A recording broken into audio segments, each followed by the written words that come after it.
find yourself getting passed by multiple cars, as I mentioned earlier on. So you're off in a very precarious situation, but he often finds himself in these places. He doesn't qualify as well as he races. Up front, they are getting with Lee Aberdeen and Luca Varani, not very far apart at all here. But I just want to see how Alistair Haig deals with Marcello Kessler coming around the old hairpin.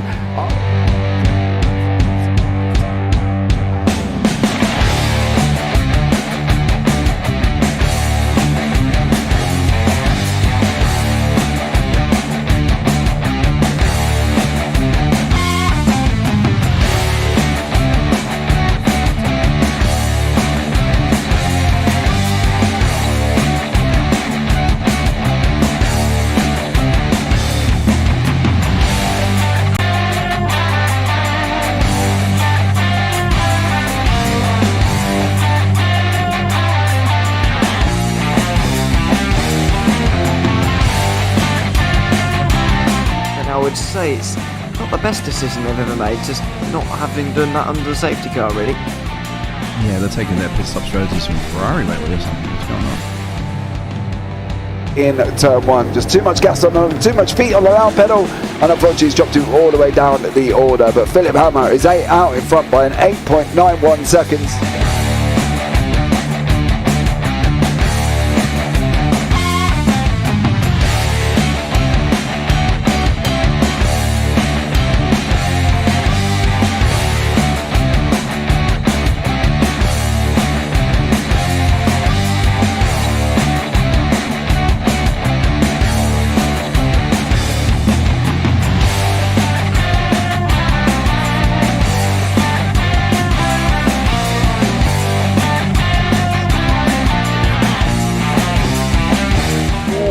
Dan Michael is a wall there, sir. And it definitely doesn't want to be hitting that earlier on as well. Difficult, the understeer is in the dirty air through that final corner because it's such a long corner and you get dragged off into the grass very easily. He'll have the slipstream down towards the chicane. Peterson was briefly alongside, but that slipstream has saved him and kept him in third. Yeah, Varani now lost a little bit of time to Aberdeen, about half a second. Peterson is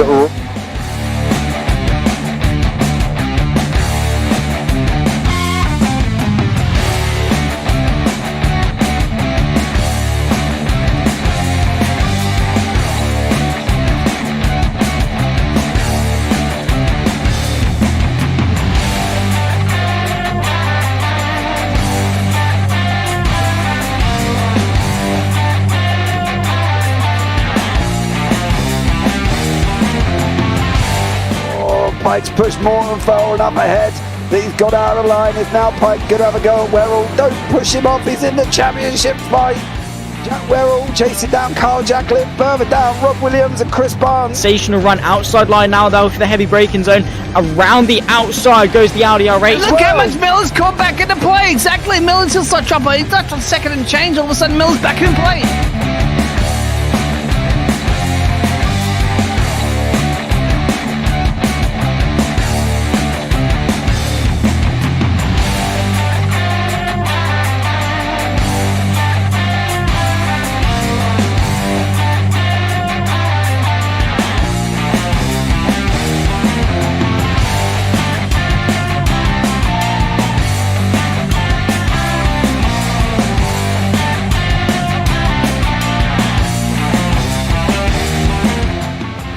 Moving on to the back end of Phil Jocelyn. So there's been a lot of movers and shakers in this first 2 laps here for race. Absolutely serious racing league. Everybody's allowed to have fun. Yeah, it's all about the entertainment. So I hope everybody is enjoying themselves out there in the chat. We know that Ron is been enjoying himself watching. The Burger King machine's off into the grass a little bit there. Is that really bunching up now?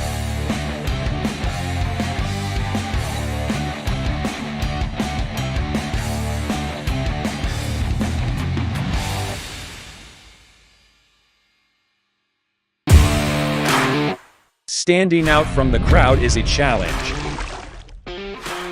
You have the passion, courage, and ambition to do something extraordinary. You have an awesome story to tell and a wonderful vision to share with the world. At Eddie Videos, we take that vision and turn it into reality so you can be heard above the rest. You need something different, and we give you the ultimate advantage. We can help you transform your ideas, images, and clips into a professional video that brings your message to life and sets a new bar for excellence.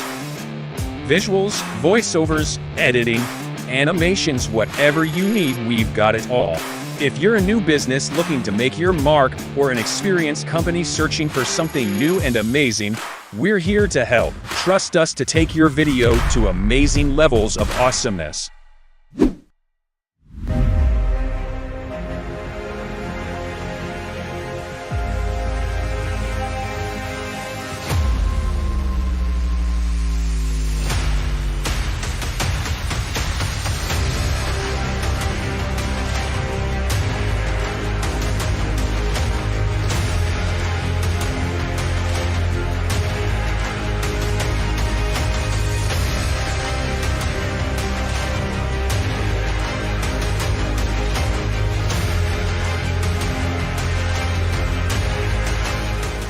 Does he have it? Medeiros is going to get it. Oh, they're going to toss it.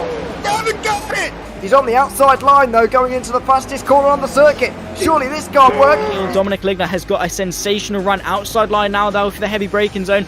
Around the outside goes the Audi R8. Look how much Miller's come back into play. Exactly, Miller's still such up. He's not on second and change. All of a sudden, Miller's back in play. Can Barry do it? Big Barry's going to do it. Big Barry.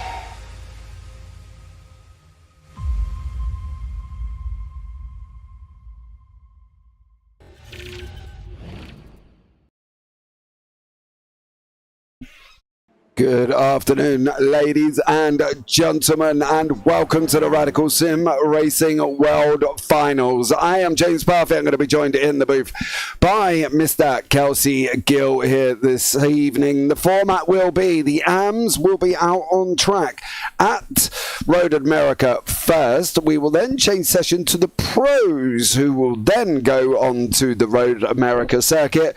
After that, we will change sessions again to the back to the at Spa, and then we will have one more session change for the pros. The way that's going to work will be 10 minutes qualifying, a 30-minute race for each race. So 2 for Road America, 2 for Spa, 1 fast repair as well. They will score points. Now, I will get the points updated as we go along. It will be 20 points for the winner, then 19, 18, 17, 16, 15, 14, all the way down to the last place man here this evening.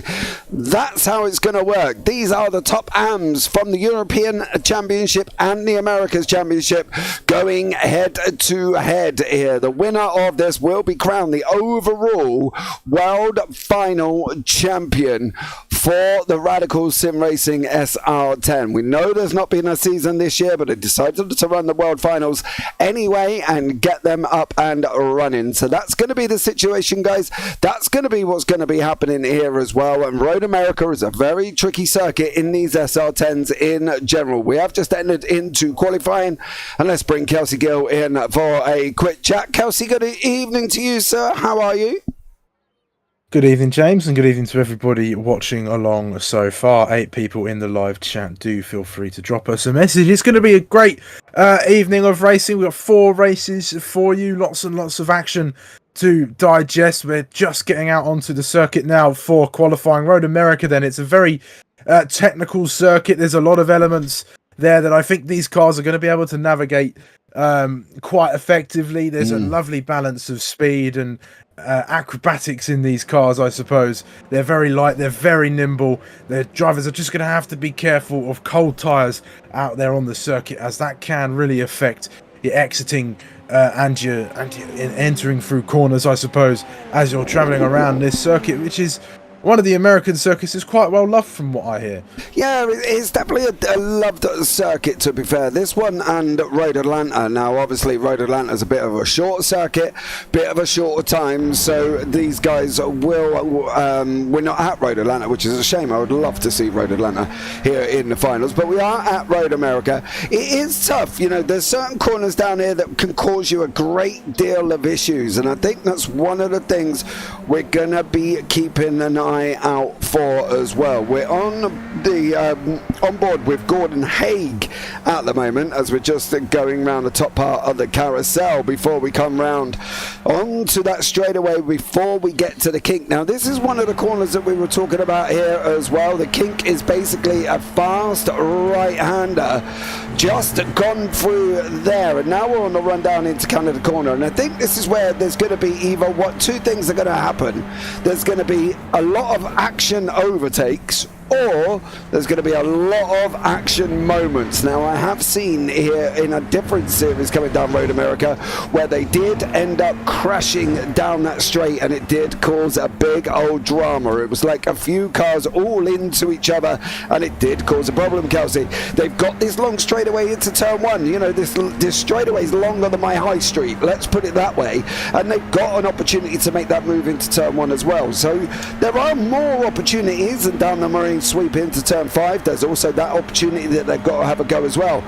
I think, to be fair with these guys, Kelsey, the fact that they get points and the fact that it goes all the way down, just finishing the race has got to be the most important thing. I think just being able to get points on the board in the first race, get that little bit of a cushion, and then get time, then get more on the board as hopefully we go into Spa and these guys can fight it out. Yeah, I mean, I think with this track, you know, you've got 4 straight sections more or less, and you've got opportunities to go for moves. Somebody gets you into turn 1, you've perhaps got a chance to, or into turn 1 or 2, you've got a chance to get them back into 5, and then there's also a bit of a chance to get them perhaps down into turn 8 and then into turn 12 as well. And you were saying about the Canada Corner, for example, it's one of probably 2 bottleneck sort of corner exits that you have, because you come out of the Canada Corner, then you're kind of all bottlenecked into sort of Thunder Valley and up towards turn 13 there, and then you've got the same thing with turns 1 and 2, which shouldn't really be a corner really, it's just a little wiggly bit on the straight, but you've got the same sort of bottleneck, so there might even be incidents going into there as well. And there's a lot of undulation around this track as well. I mean, you're completely blind going up the hill toward the start finish line as well, so there's a lot, and I think slipstream is going to be very, very important for the drivers in these cars to get right, especially on these qualifying laps, perhaps, because it could, you know, it adds a few extra tenths of a second to your lap time. Yeah, it definitely does there as well. Sven Young Matheson, welcome in there as well. Road America in Interlagos? No, Road America and Spa. We are going to go to Spa. We're going to see the first times on the board. You can see it's taken nearly 5 minutes for these guys to get round to register a time, and it's John Benoit currently from Lima Racing out in front on the 201.02. Samuel Cudera here as well, also was on a fast lap but has not got a time on the board. Andros Inop has just gone in front from that Virtual Racing Peru team, so he's going to be able to sit on pole position at the moment. David Waters from the Tiger Racing has just jumped him as well. Mateus Moraes behind that in 5th, with Joe Jacklin bent under down in 6th, Cedric O'Hone in 8th, Guy Robertson 9th, and Max Siegel is down in 10th. You can see only times on the board for the top 9. Everybody underneath that, Siegel, Krasick, Barry, Max Davis, they've all had off tracks. Barry's just managed to complete one at the moment, and James Barry has put himself into 3rd place. Kim Andre Bjorklund, Gordon Haig, Mike Clausen, Sammy Kudrera, all have not got times on the board here, Kelsey, and it's going to be important for their beginning championship hopes almost to take the overall, to get times on the board. The likes of Gordon Haig, who I know is naturally quick, the man from Norway, raced against Gordon myself as well, and he is quick, but you've got to be careful of these off tracks, and you've got to be getting these times on the board, because if you don't, you're going to struggle. Yeah, I think what they're trying to do is they're trying to maximise their speeds for these corners as best as they can, and there's a lot of corners that can catch you out, really. You can take a lot of curb into some of them, but too much, and you're invalidating your time, you're ruining your chances of getting yourself a banker lap down at the very least. In the qualifying session, I think the Canada Corner is going to be one place where we see a lot of off tracks actually, as it's very easy to run just a little bit too wide there, because the corner itself invites you to run out wide in the way that you have to take it in these cars. So they're going to have to be careful there. There's a few other corners that they'll have to be careful. Running wide there might get themselves an off track if they venture too far through that final corner. But yeah, it's going to be incredibly important I think there's definitely going to be a lot of overtaking chances around this Road America circuit. So there's definitely the chance to make up those places in a back qualifying session, but nobody wants to start last on the grid, let's be honest. No, they definitely don't. You definitely do not. I think that's one of the things you do not want to do. You don't want to be starting at the back, especially not in a two-lapped race. A two-race... How am I going to put that?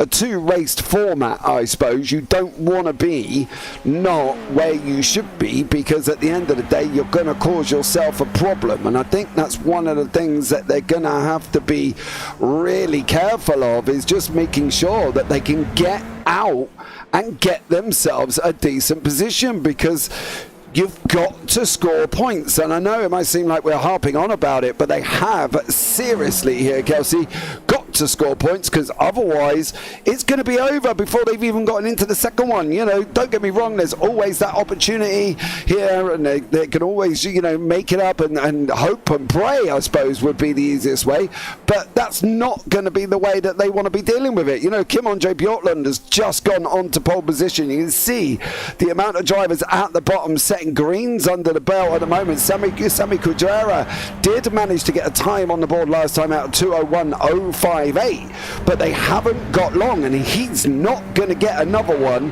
to go again. It will be Kim Andre Bjorklund will be the last man over the line who will be able to set a time. I don't even think Richard Hearn or Sami Khedira is going to get a time on the board here either for the next one, because it is such a long lap, and it has taken so long to get these tyres going, and it's normally within 3 laps with these cars. That's how long it generally takes to get the tyres warmed up. So there's no saying that Khedira, who's gone into third, his next lap there, Kelsey, would have been even quicker, but he's just not going to get it on the board.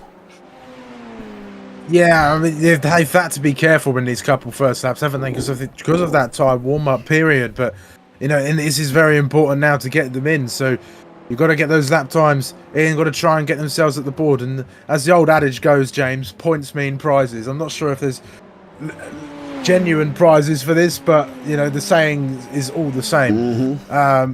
If you're not scoring those points, you're not getting yourself up there. And it's one thing to be quick. It's another thing to sort of be quick and have to overtake cars, because that's the element that you can't control, is what the other cars are going to do around you. You can drive to the best of your ability, but if the other guy is putting on the best defense, making his car as wide as humanly possible, then there's nothing you can do about it really, unless you can try and find a way through. Exactly, and that sun coming out of 13A there is going to be blinding as we go round turn 14 onto that straight. As we say, Kim Andre Bjorklund is going to be the last man to be able to set a time. Is he going to knock James Barry off that pole position? He's coming over the line. He's got 1 purple, 1 green.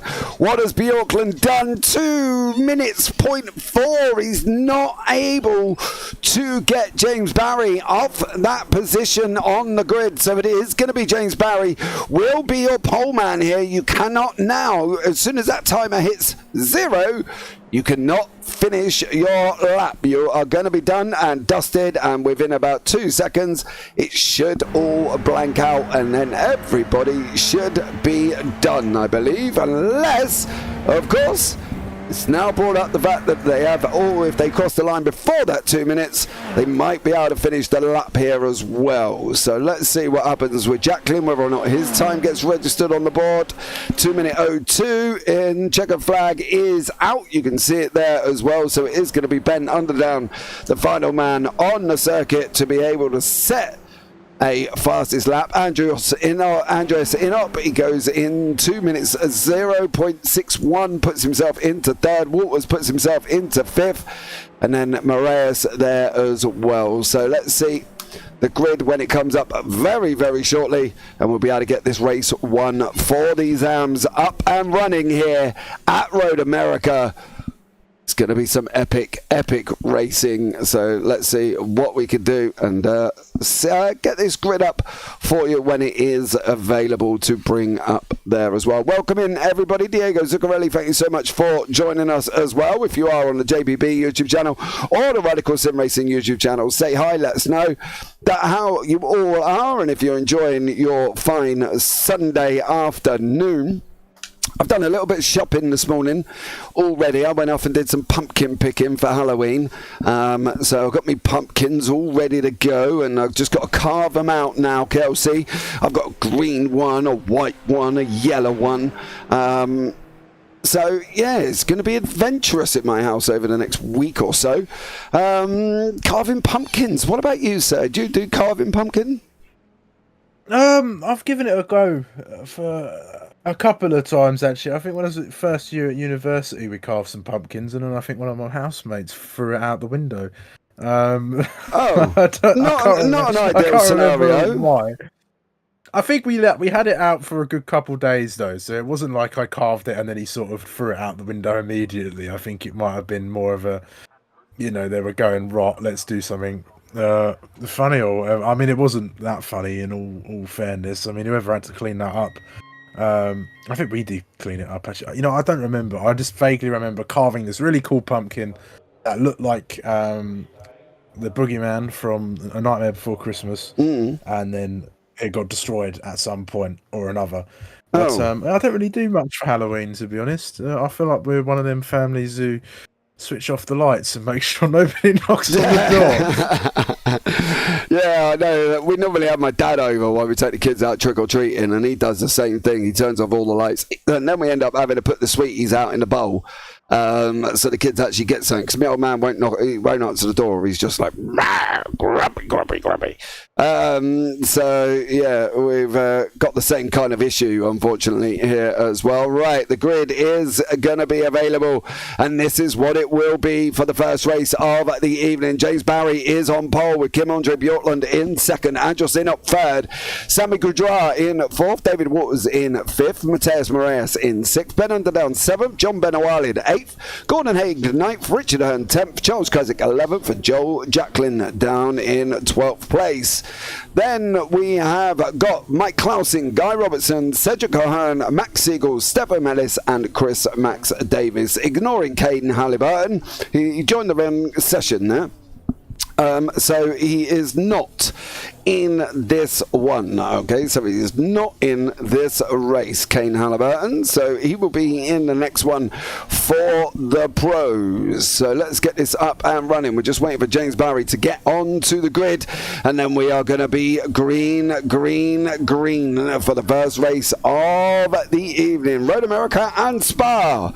Yes, says Radical Sim Racing. Right, lights are coming up now. 1, 2, jump start. Sammy Goudra, jump start off the back. That's going to be a stop and go penalty, as he did move, but it is Kim-Andre Bjorklund who's going to get that jump right at the beginning over James Barry, with David Waters and Andros up in that fourth place here as well. Sammy Goudra, you're going to have a stop go penalty there, dear sir. Unfortunately, you did jump the start, and I don't feel iRacing is going to be very nice to you in the process. It could be a 40-second stop and go there, so let's see what happens with Goudra. Moraes just going up the inside as they go from turn 3 on that run now for the first time down into that marine sweep at the moment here, and at the moment you can see there as well, everybody looks like they've got through quite cleanly there, apart from Goudra and his full start. Yeah, barring that full start. Whoa, sending it from a different postcode. That's definitely not going to work. He's taken out, 2 cars in the process as well? What was that move? He's definitely missed his braking zone there. He'll be hanging his head in shame for sure. But, wow. I was not expecting that as I opened up my first statements of this session. Yeah, Mateus Moraes there just absolutely nailed Andros Inop. Mateus Moraes absolutely nailed Andros Inop. We can try and have a quick look back at what he got onto here as well. It looks like this is just going to be a miss breaking point for Moraes as well, as he's coming down now into turn 5. You can see it. He's on the brakes. He's not even braking. He's too late. Boom!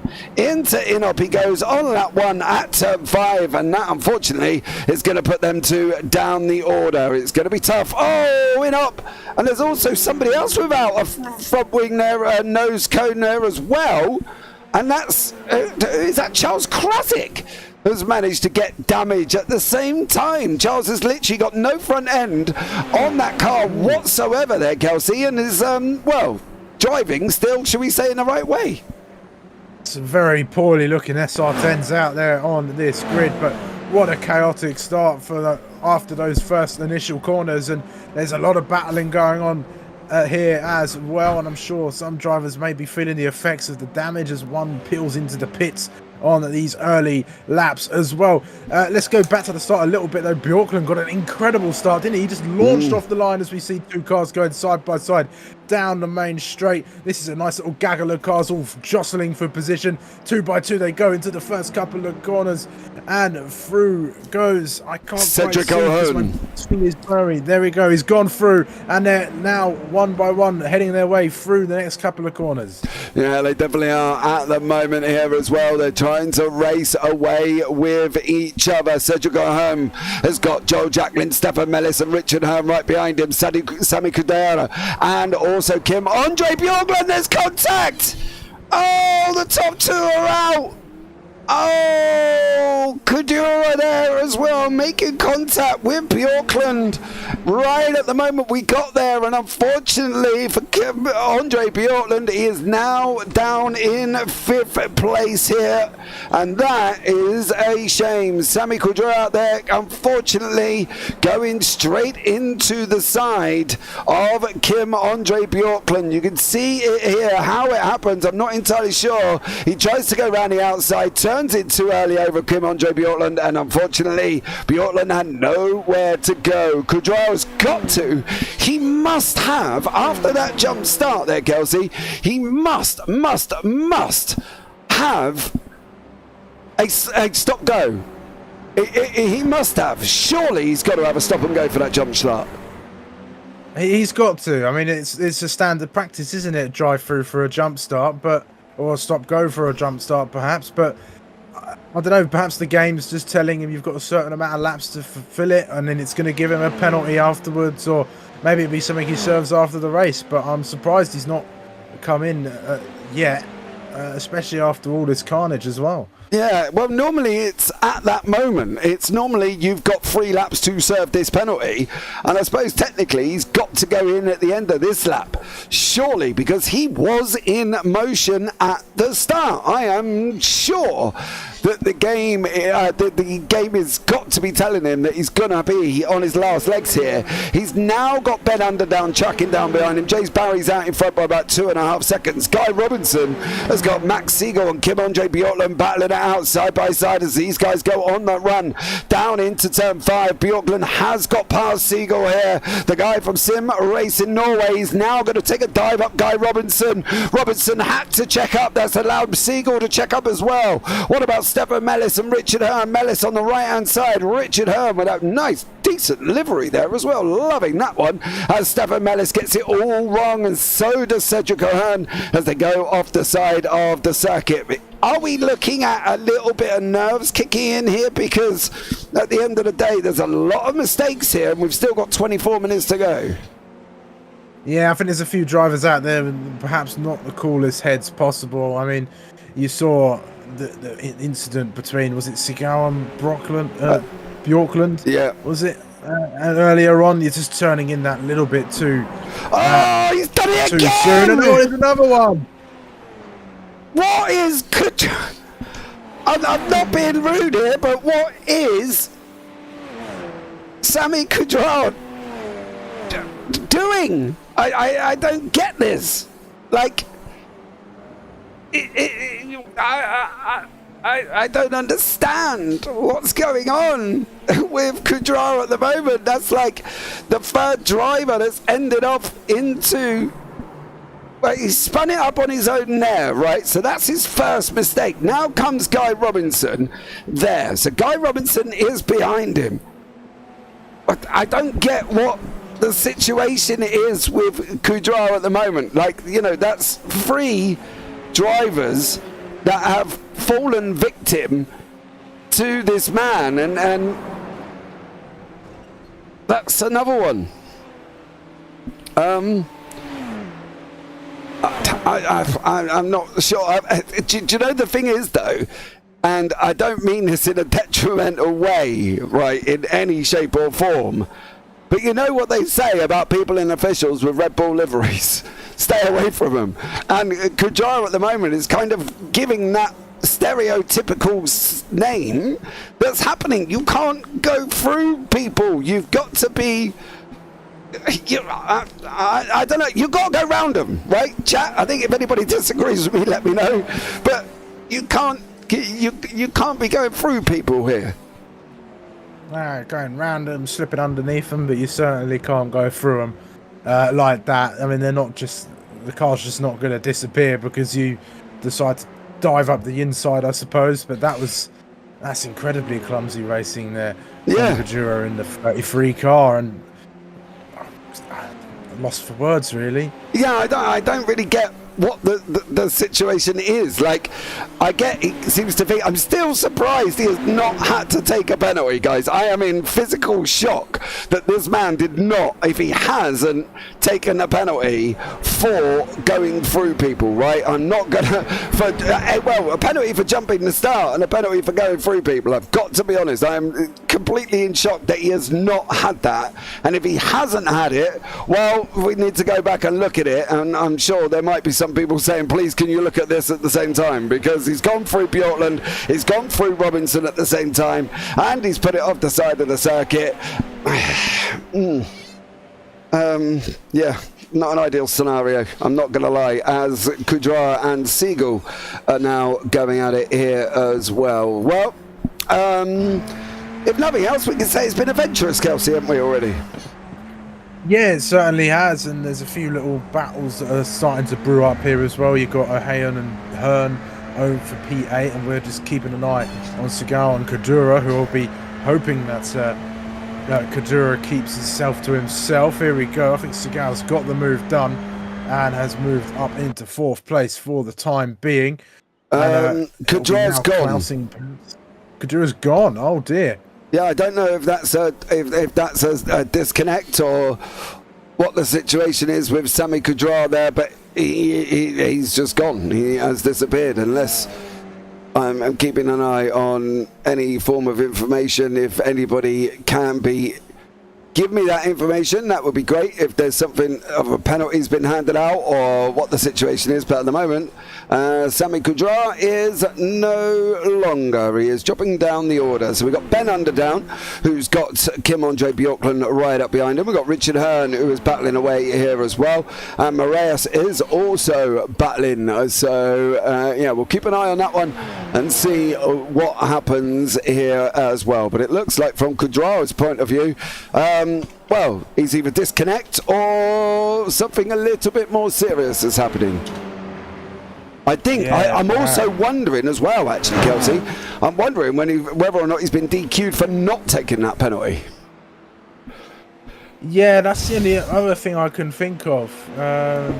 I'm not too well versed with exactly how penalties are dished out on iRacing, but it's basically a stop and go. Yeah. It's a stop and go after 3 laps. You have to go in after a stop and go on the jump start. Drive through is if you get to the incident limit, but it should be a stop and go if you jump the start, which he clearly did do. Yeah, so if it's like most racing sims, then he may have even racked up so many penalties that we've not been able to see, and all of the information we have provided, and he might have been DSQ'd. I don't know. Yeah. That or he's lagged out. I mean, in any case, there shouldn't be any more incidents involving the 33 drivers. So we'll leave it at that. It looks like Underdown though is fighting away with Bjorkland, who's trying to get himself back toward the front of the grid. He's got 6.4 seconds to close down Barry, who is, after his poor start, has managed to find himself back in the lead after all of the carnage that has happened in this race. Yeah, well, I'm looking into... basically, I've been given information by Sandro, who has said at the moment it's expected he got DQ'd automatically for not taking his penalty. Bruno Abrentus, Moraes is fighting. He's on your screen, battling away with Chris Max Davis. Moraes in that I'm going to say yellow and white car. We've got Max Davis in the white behind him. Chris Max Davis doing a stellar job there. Guy Robinson's also battling it out with John Benawalid. Moraes does go through there as well. It's a great move from him. Guy Robinson and John Benawalid. I'm upset with John right about now because all of last season, Kelsey, he ran the Lightning McQueen number 95, or I think it was, livery, and I'm upset he hasn't done that at the moment, and he's in this green livery. So John, sort it out for the next one, as Guy Robertson is just about to try. He needed to be a little bit more aggressive there, did Guy Robinson, I think, to get that position away from John. Yeah, he did. I think he needed to get maybe even just perhaps not put his nose where it shouldn't be, or at least just make him think that he was going to go for that move down there, just to maybe try and scare Benelad off the road, perhaps, or just into making a little error into the corner. But he could definitely do with being more aggressive going into these corners if he's going to try and make the path. I definitely agree there as well. John Benawala didn't really have much to battle on here either. He's now pulled out nearly a second at the moment. So there we go. We can give you a quick rundown as we go into near enough breaking into the last 15 minutes. James Barry out in front, got the job done after the incident. Got a very sloppy start there, unfortunately, for James Barry, and hopefully he'll be looking at improving that for the next one, but he will take the win if he carries on here. Kim Andre Bjorklund in second place with Ben Underdown in third. Of course, Bjorklund got involved in an incident with Kudra, and unfortunately Kudra did make contact, and then it's all done and dusted. Ben Underdown sitting in third. Max Siegel trying to close in fourth. He is up 12 places. It just goes to show patience can be achieved here, Kelsey, in a 30-minute race. Yeah, it certainly can. Also helps when there's major incidents going into those opening laps of the race, where it's almost like the Red Sea has parted when you come through sort of cars like that, and the bunch of them end up in the gravel traps or just off the track and such, and you're lucky enough to not get caught up in those incidents as well. It can be scary, but it's luck of the draw, I suppose. When you manage to get yourself through and not caught up in any of those. I think myself in my own racing career, I ended up being a bit of an incident magnet, or perhaps somebody decided to put brake on the back of my rear wing, because I tended to end up being drawn into incidents rather than causing them. But it was if you're lucky enough, you can end up many places up, 12 places, like Segal is now in P number 4. Was that somewhat of a... Do you think that was a you issue, or do you think it was other people? Because normally when I get caught up in a lot of incidents, it's normally me being a little bit more over-aggressive than I really needed to. But at the end of the day, I do blame others. We wouldn't be sim racers if we didn't do that, right? That's the thing. We never are really 100% blamed for anything, Kelsey, are we? We generally make it out like we were sweet and innocent, and it was always the other guy's fault. I mean, especially in the heat of the moment, it's that guy's fault. He turned it on me when perhaps, you had a bit of a moment on the track, or and you don't want to really admit your own fault at that point. But I don't know. I've been in a lot of races, been in a lot of incidents in that time as well. But I, as a racing steward as well as a racer, I can sort of admit fault when it is wrong. I think my biggest battle recently has been speeding in the pit lane. I've always been, I didn't go over the speed limit on that instance when I was actually probably, 2 miles per hour too quick going over the line. Yeah, I agree there as well. That's the thing. Bruno! Well, listen, Bruno, I do get the opinions, all right? I do understand the opinions, and I do understand that you're here just as a fan of Mateus Moraes, and I do understand that, but Moraes did dive bomb somebody down in turn 5, missed his braking point completely, and ended up taking out Andrew Sinop in front. So we need to look at the situation first. We don't know what's happening with Kudra. We don't know. We think he got DQ'd due to the fact he didn't take his penalty. But let's keep the comments nice, Bruno, please, if we don't really mind. I'm sure Everybody's entitled to their opinions, but we like to keep it a little bit positive and a little bit nice, all right? I do understand your frustration, and I get that. It's probably even harder for you because you're not in the race either, so you've only got the angles we're giving you, but let's keep it a little bit nice, shall we, Bruno, please? If that's okay. We, try and do that here on the JBB YouTube channel, and if you are watching it on there, don't forget to like, subscribe, turn on the bells, or on the Radical Sim Racing channel, you can like, subscribe as well. Seagull is just about, he's having to go bed under down here, Kelsey, and he's doing a good job in the process.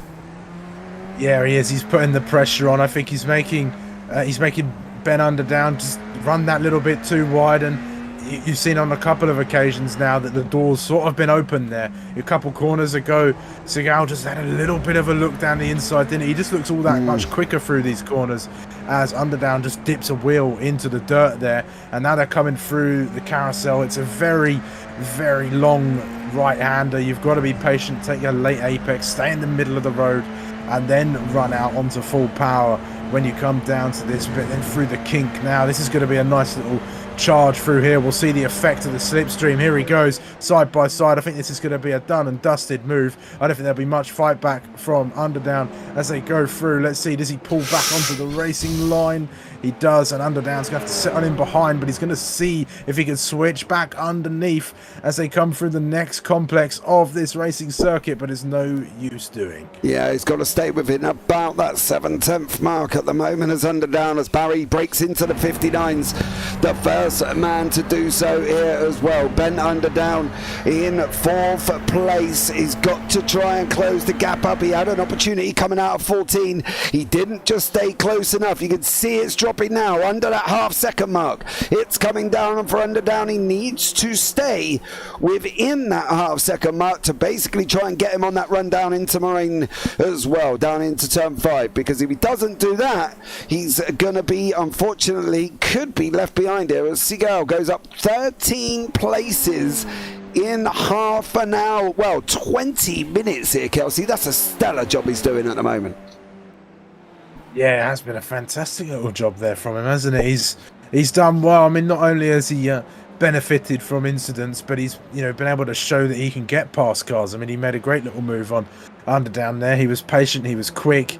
He wasn't dropping speed because he was behind another car. He was able to sit there and wait for his opportunity, get him under the slipstream, and get the job done quite quickly. He's got to now, though, drop Underdown and try and start making his way forward towards Bjorkland. He's got about 10.5 minutes to do so.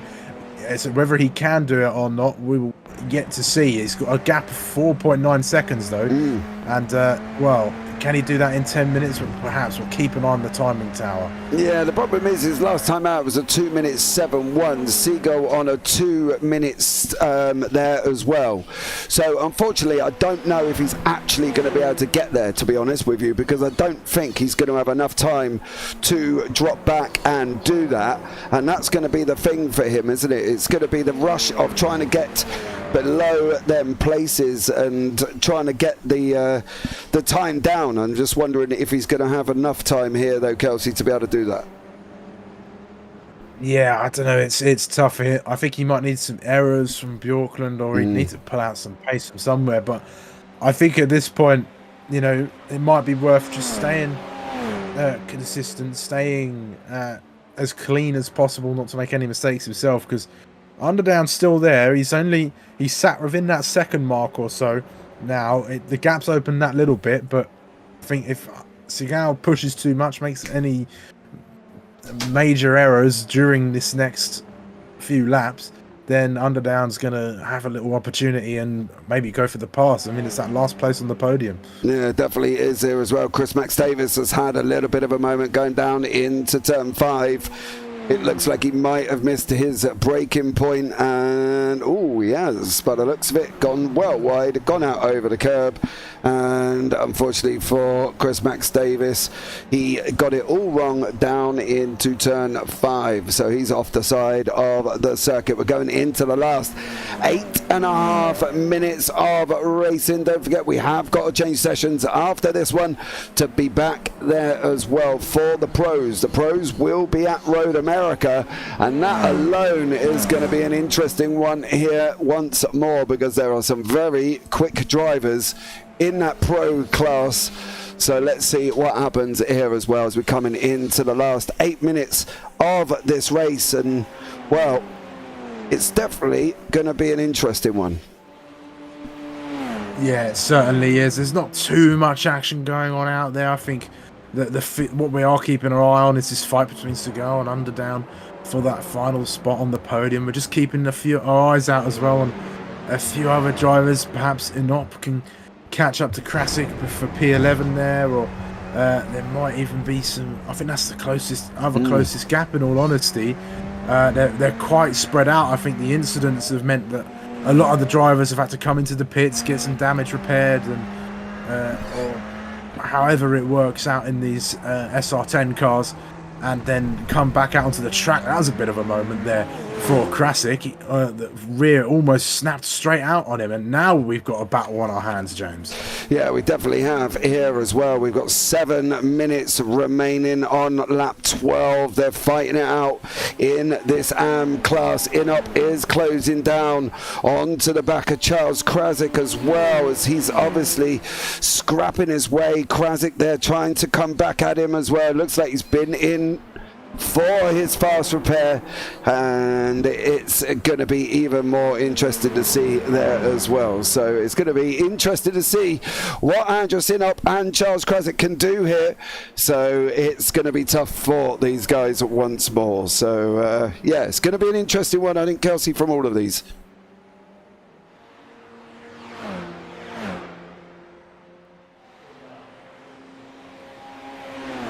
Have we lost Kelsey there? Kelsey, you still there, sir? I am still here, yes. I don't know what happened there, sorry. Yeah, cutting out on that one there as well, but Inop closing in on Krasik. Yes, he is, yeah. That little mistake from Krasik, I think he gave it a little bit too much, went a little bit too wide. The rear then tried to overtake him, but he just managed to keep it. But he's now got Inop, and look at the closing speed on Inop's car. All the way down this straight now. This could be a move in towards turn number 5. Car number 3, is he going to make a look to the inside? No. Defensive goes the orange car, so sweeping around the outside. Able to brake that much later. Gets on the apex as well. That was a great little move. Very, very brave stuff. Yeah, Inop there trying to get him past Krasik. He's now got to fight his way through here once more. 5 minutes. Can Inop get onto the back of Murray, though? That's going to be the question here, Kelsey, whether or not he's going to be able to do that.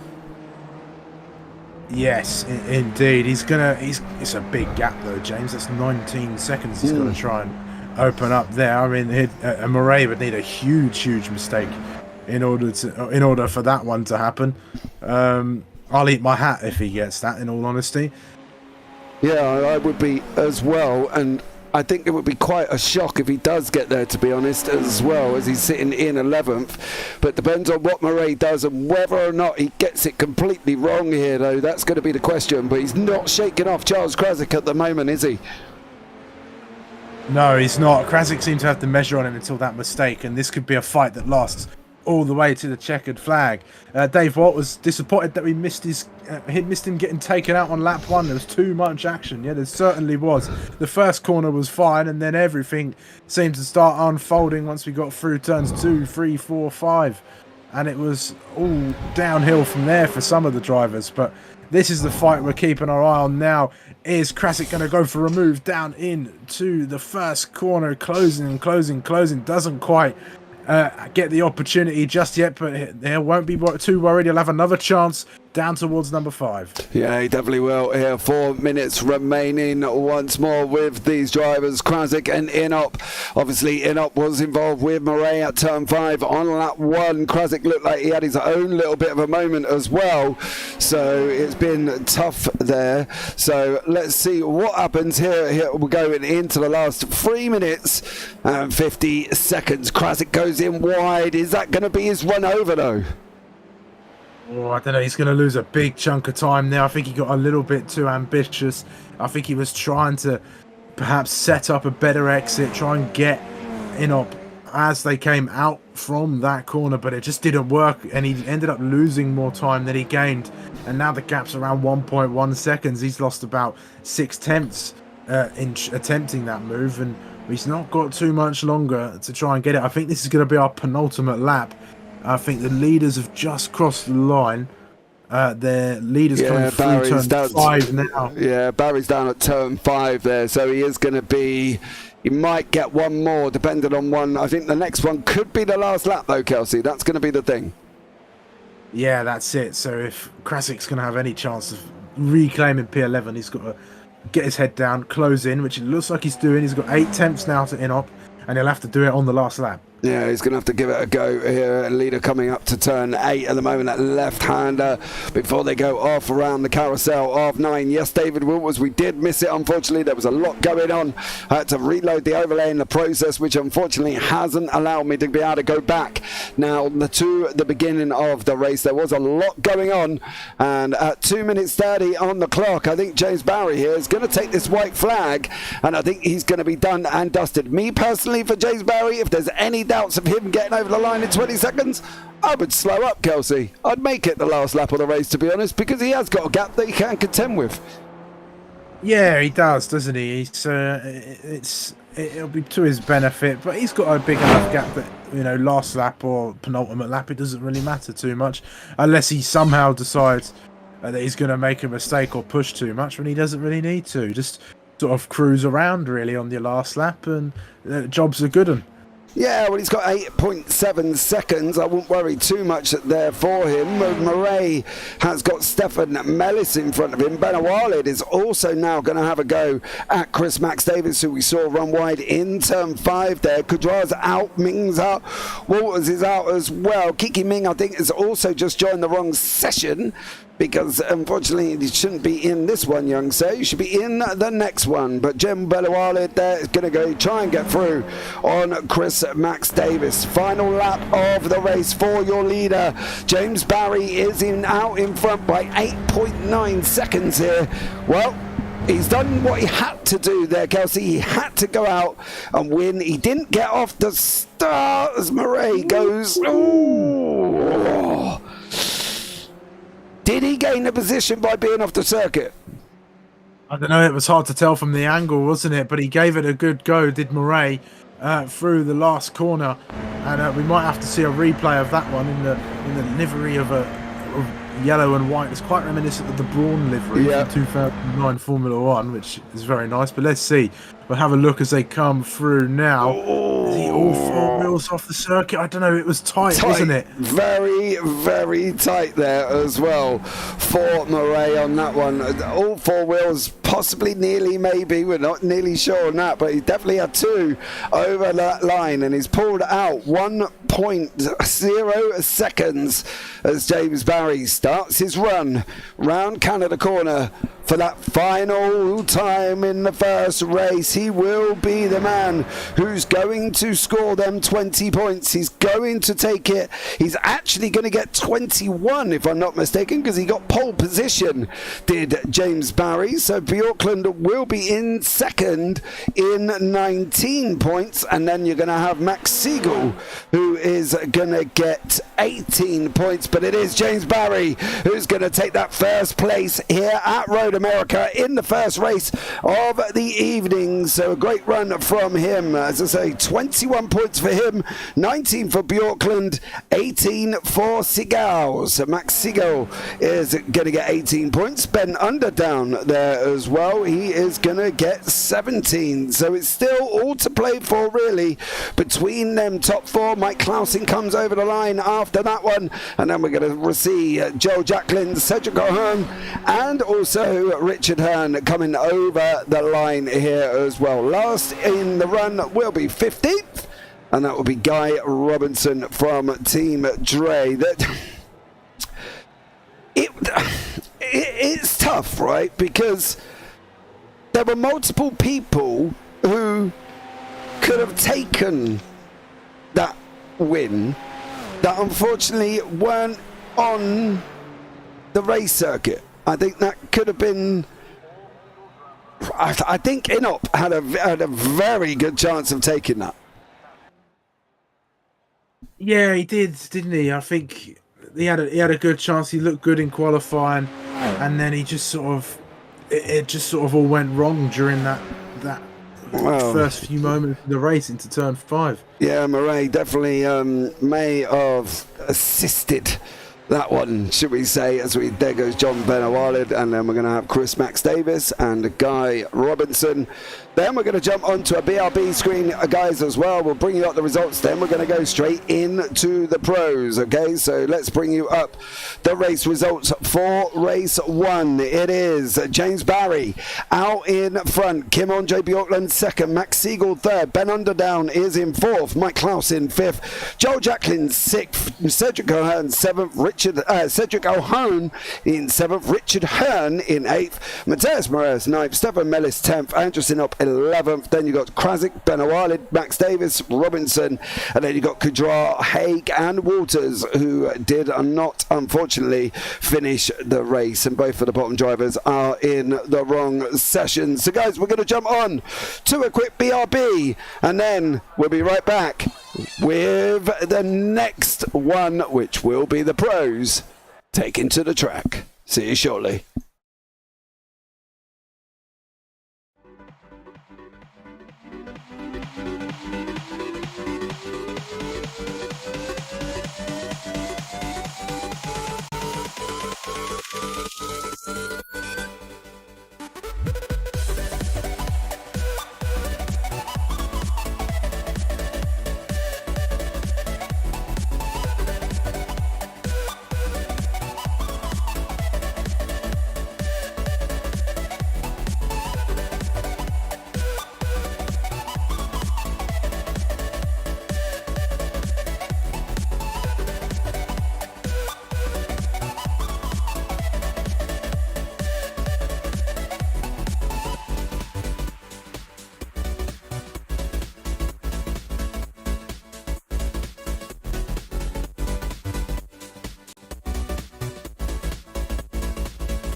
Okay, guys, we are back for the pros. They are out on track at this moment in time.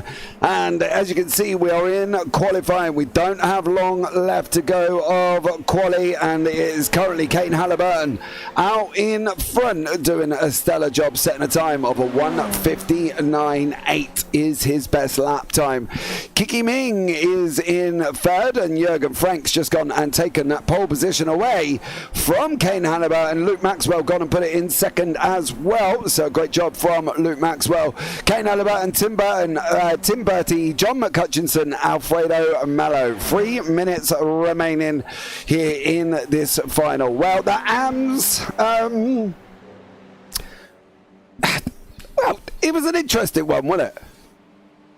Yeah, it was a good qualifying session. The top three are actually covered by 0.04 of a second, with positions 2 and 3 by 1,000th of a second, and then it all sort of kicked off in the race. We had a couple nice clean corners, and then I believe Murray forgot to brake, and that was it. It sort of took out 2-3 cars with him straight into the gravel trap, and that invited a bunch of cars up a load of positions. And then of course we had Cadora being a bit of a menace out on the track as well after jumping the start, and it all sort of spiraled out of control and settled down for the remainder of the race. Yeah, it definitely did. It seemed to be a little bit of a bit of a, well, I don't want to say menace, but he got himself into some possible situations that he didn't need to be in, did Kudra, and unfortunately it caused everyone a little bit of a problem. So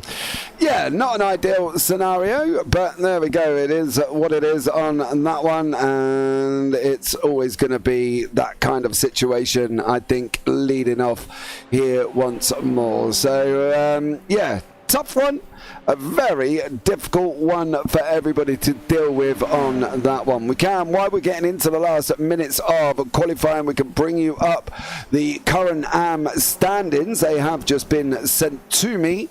So currently in the AMs, it is James Barry out in front on 21. That's what I had. Kim Andre Bjorkland 19, Siegel 18, Underdown 17, and then you've got Clousing, Jacqueline Ahern, and Murray with Stefan Mellis in your 10th place. So that is currently the situation in the AMs. So let us know, guys, who you're rooting for in YouTube chat here as well, and we can try and obviously give you drivers a shout out. Franco Sanchez has got some love going on there as well. Here's hoping the pro race is a cleaner lap one than the AMs. It was, yeah, very interesting as well. I'm not gonna lie from you guys, you definitely made it an interesting one, I think, Kelsey, for everybody within the AMs, really.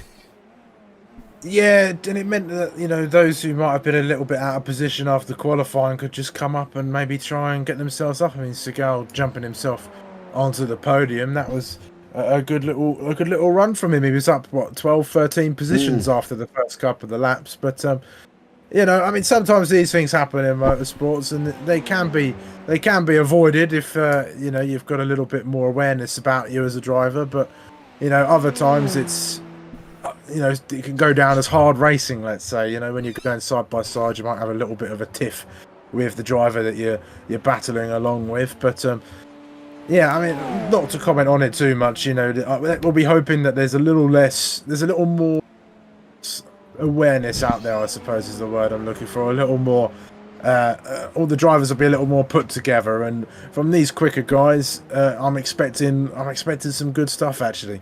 Yeah, I'm a little bit confused. I'm just reaching out to admin at the moment about why Matthias Murray and Stefan Mellis are in this session. I'm a bit worried why Murray is actually going around the track at the moment, being that he is an AM. So yeah, let's not worry too much about that as we're coming into the end of qualifying. Jurgen Frank chilling out there, going a nice little bit of slowly. Luke Maxwell over the line, 1:59.9. Mallow on a 1:59.4. Then you got Kane Halliburton, who has just gone over the line as well. What about Jurgen Frank? He is towing along his team Simracing mate in Tim Birdie, giving him a little bit of a pull. 1:59.971. Didn't quite work out for them guys. What about Andreas Friedrich? So let's see how he goes along. Friedrich goes into 5th. Yeah, we're keeping an eye on Halliburton, I think. We said just before we came back on that he's very likely to win this one at the moment. I don't know where he is out on the track. I think he is... Oh, I want to say his session's 4th. over. It's going to be 4th, yeah. Halliburton's going to get 4th there as well. There seems to be some confusion about Matthias Murray as well, as we seem to think he is down to be a pro, but not entirely sure why he was on track for the AMS. I'm just trying to find that one out now as we're going into this pro race. I'm just waiting for these guys to give me the grid, and then we will be up and running there as well. Philip White, so sorry not to be racing. Good luck to all. Well, let's hope as well that they have some nice clean action once more, as we've still got a couple of drivers out on track. Tim Bertie and Jürgen Frank are still out on the circuit at the moment. But lap times, to be honest, not much quicker than some of them pros. Yeah, I mean, the pros didn't... Well, the AMs didn't get themselves into the 59s until later into the race, once they were sort of dialed in, I suppose. So I think they're definitely going to go quicker out there, perhaps, once we're into the latter stages of the race. Because you saw, I think you had the likes of Barry and Bjorkland reaching the 59s, the low 59s during that time. So we may even see some 58s out there, James. Yeah, Jürgen Frank is on pole with Luke Maxwell in 2nd, Alfredo Melo in 3rd, Kane Halliburton 4th, Andreas Friedrich in 5th, Kettle Larson in 6th, Kiki Ming in 7th, Tim Bertie 8th, Mike Boos on 9th, John McCutcheon 10th, Franco Sanchez in 11th, and then Eric Harmon is down in 12th. And Stephen Blaze, Matthias Moraes, and Christian Vizcarra. I don't think Stefan Mellis is supposed to be there at the moment, so I think there's some confusion between some of the drivers with sessions being set up on where and what and when and where they're supposed to be. So, yeah, unfortunately, from the organisers' point of view, they do only put the sessions up, and then the drivers can join in from there. As I say, for Murray, not entirely sure why he was in the AM race. I'm just trying to have a chat with the organiser, who unfortunately is not entirely sure why he was there either. So yeah, bit of a kerfuddle, should we say, from Matthias Morea on that one. Yeah, a bit strange that just joining in with the AMs, but I mean, if he hadn't have had as much of an impact on the race as he did, then it might have been an issue. But he missed his braking point at turn 5, so it makes his appearance there all that much worse. It definitely does. It's unfortunately for Andrew Zinov, it's not going to be. Yeah, I don't think it's going to be the most popular individual in the grid, I would have thought. So, yeah, not ideal. But Jürgen Frank is on pole. We are looking to get this up and running very, very shortly with these drivers. The lights are coming on here once more. 3 lights, 4 lights, 5 lights. We're going to be off and running for this pro fight, and it doesn't get off the line. Jürgen Frank down 5 places and is still going down the order. Luke Maxwell out in front, being chased by Kane Halliburton here as well. There's a big gaggle of cars. Are they all going to make it through on these pros? 2 wide, 4 deep, 5 deep. Once more, and you can see them all on your screen at the moment, and it's kicking off with Alfredo Melo trying to chase down Kane Halliburton. Then we've got Kettle Larson, Andreas Friedrich. They're running 3 wide further back as well. There's people on the lights already as these guys making contact further back. John McCutcheon in that yellow car alongside Jürgen Frank as he's coming down into turn 5. Kane Halliburton, Bousson gets a slide on. He makes contact. Bousson's going to go off the side of the circuit. Kiki Ming is off as well down into turn 5. That first run for them pros is not a good one, and neither is it for Luke Maxwell as he loses that place to Halliburton. Yeah, 3 into 1's never going to work down at turn 5 there. It just closes up that little bit too much for that. And you saw the results just there. Frank, I must say, absolutely robbed on the start. He's been Halliburton, Maxwell, Mallow, Larson, Friedrich all ahead of him, and he was down in P9 and 10 for a little while until that incident at turn 5. But completely mugged. Was absolutely sleeping on the start. Yeah, did not get off at the start line whatsoever. Viscara is not in the session. You see, as they come down here, there is Kiki Ming in that brightly liveried car. There's contact with Buson. Ming misses his braking point. So does Mike Buson as well. Buson, the man from Somerset, goes off the side of the circuit. There also looked like Tim Bertie had taken a trip off the side of the road as well. Not an ideal scenario for Maxwell. Has opened up a bit of a gap to Mallow. Buson is trying to battle past Eric Harmon, obviously one of the Americas drivers. We've got Harmon, Place, Murray, Franco Sanchez is in this one as well, but the rest of them are Europeans, as Buson is just about going to take that 12th position away from Harmon coming down into that turn 1. So he has gone through, and Buson does make it through. Kane Halliburton under pressure from this man Luke Maxwell there at the moment. Kelsey, could be an interesting battle at the front of the field. Yeah, good. Look at those times as well. Much closer than it was with the AMs, but they didn't have as huge of an incident as the AMs did in those opening stages of the race. So it looks like Maxwell and Halliburton, they've got themselves a nice little gap that's building up, and Maxwell will try and do his best to stay with Halliburton and put the pressure on him. He'll have Mallow though, who looks like he might have a little bit of energy in the tank there. He might just have something to say about this fight toward the front, and then of course there's an absolute train of cars. There's 11 cars all within about a second of one another as they go down. You know, it's Halliburton, Maxwell, Mallow, Larson, Friedrich, Frank, McHutchinson, Sanchez, Bertie, Murray and Place, all very close to one another. Yeah, they definitely are here as well. Jürgen Frank trying to battle away with Andreas Friedrich. John McHutchinson's trying to close on to the back. He's going to use that run down now from turn 10 down into the kink here before they go through the kink. Now coming into Canada corner. Jürgen Frank up behind Friedrich. Is he going to be looking at making a move into Canada corner? He's not.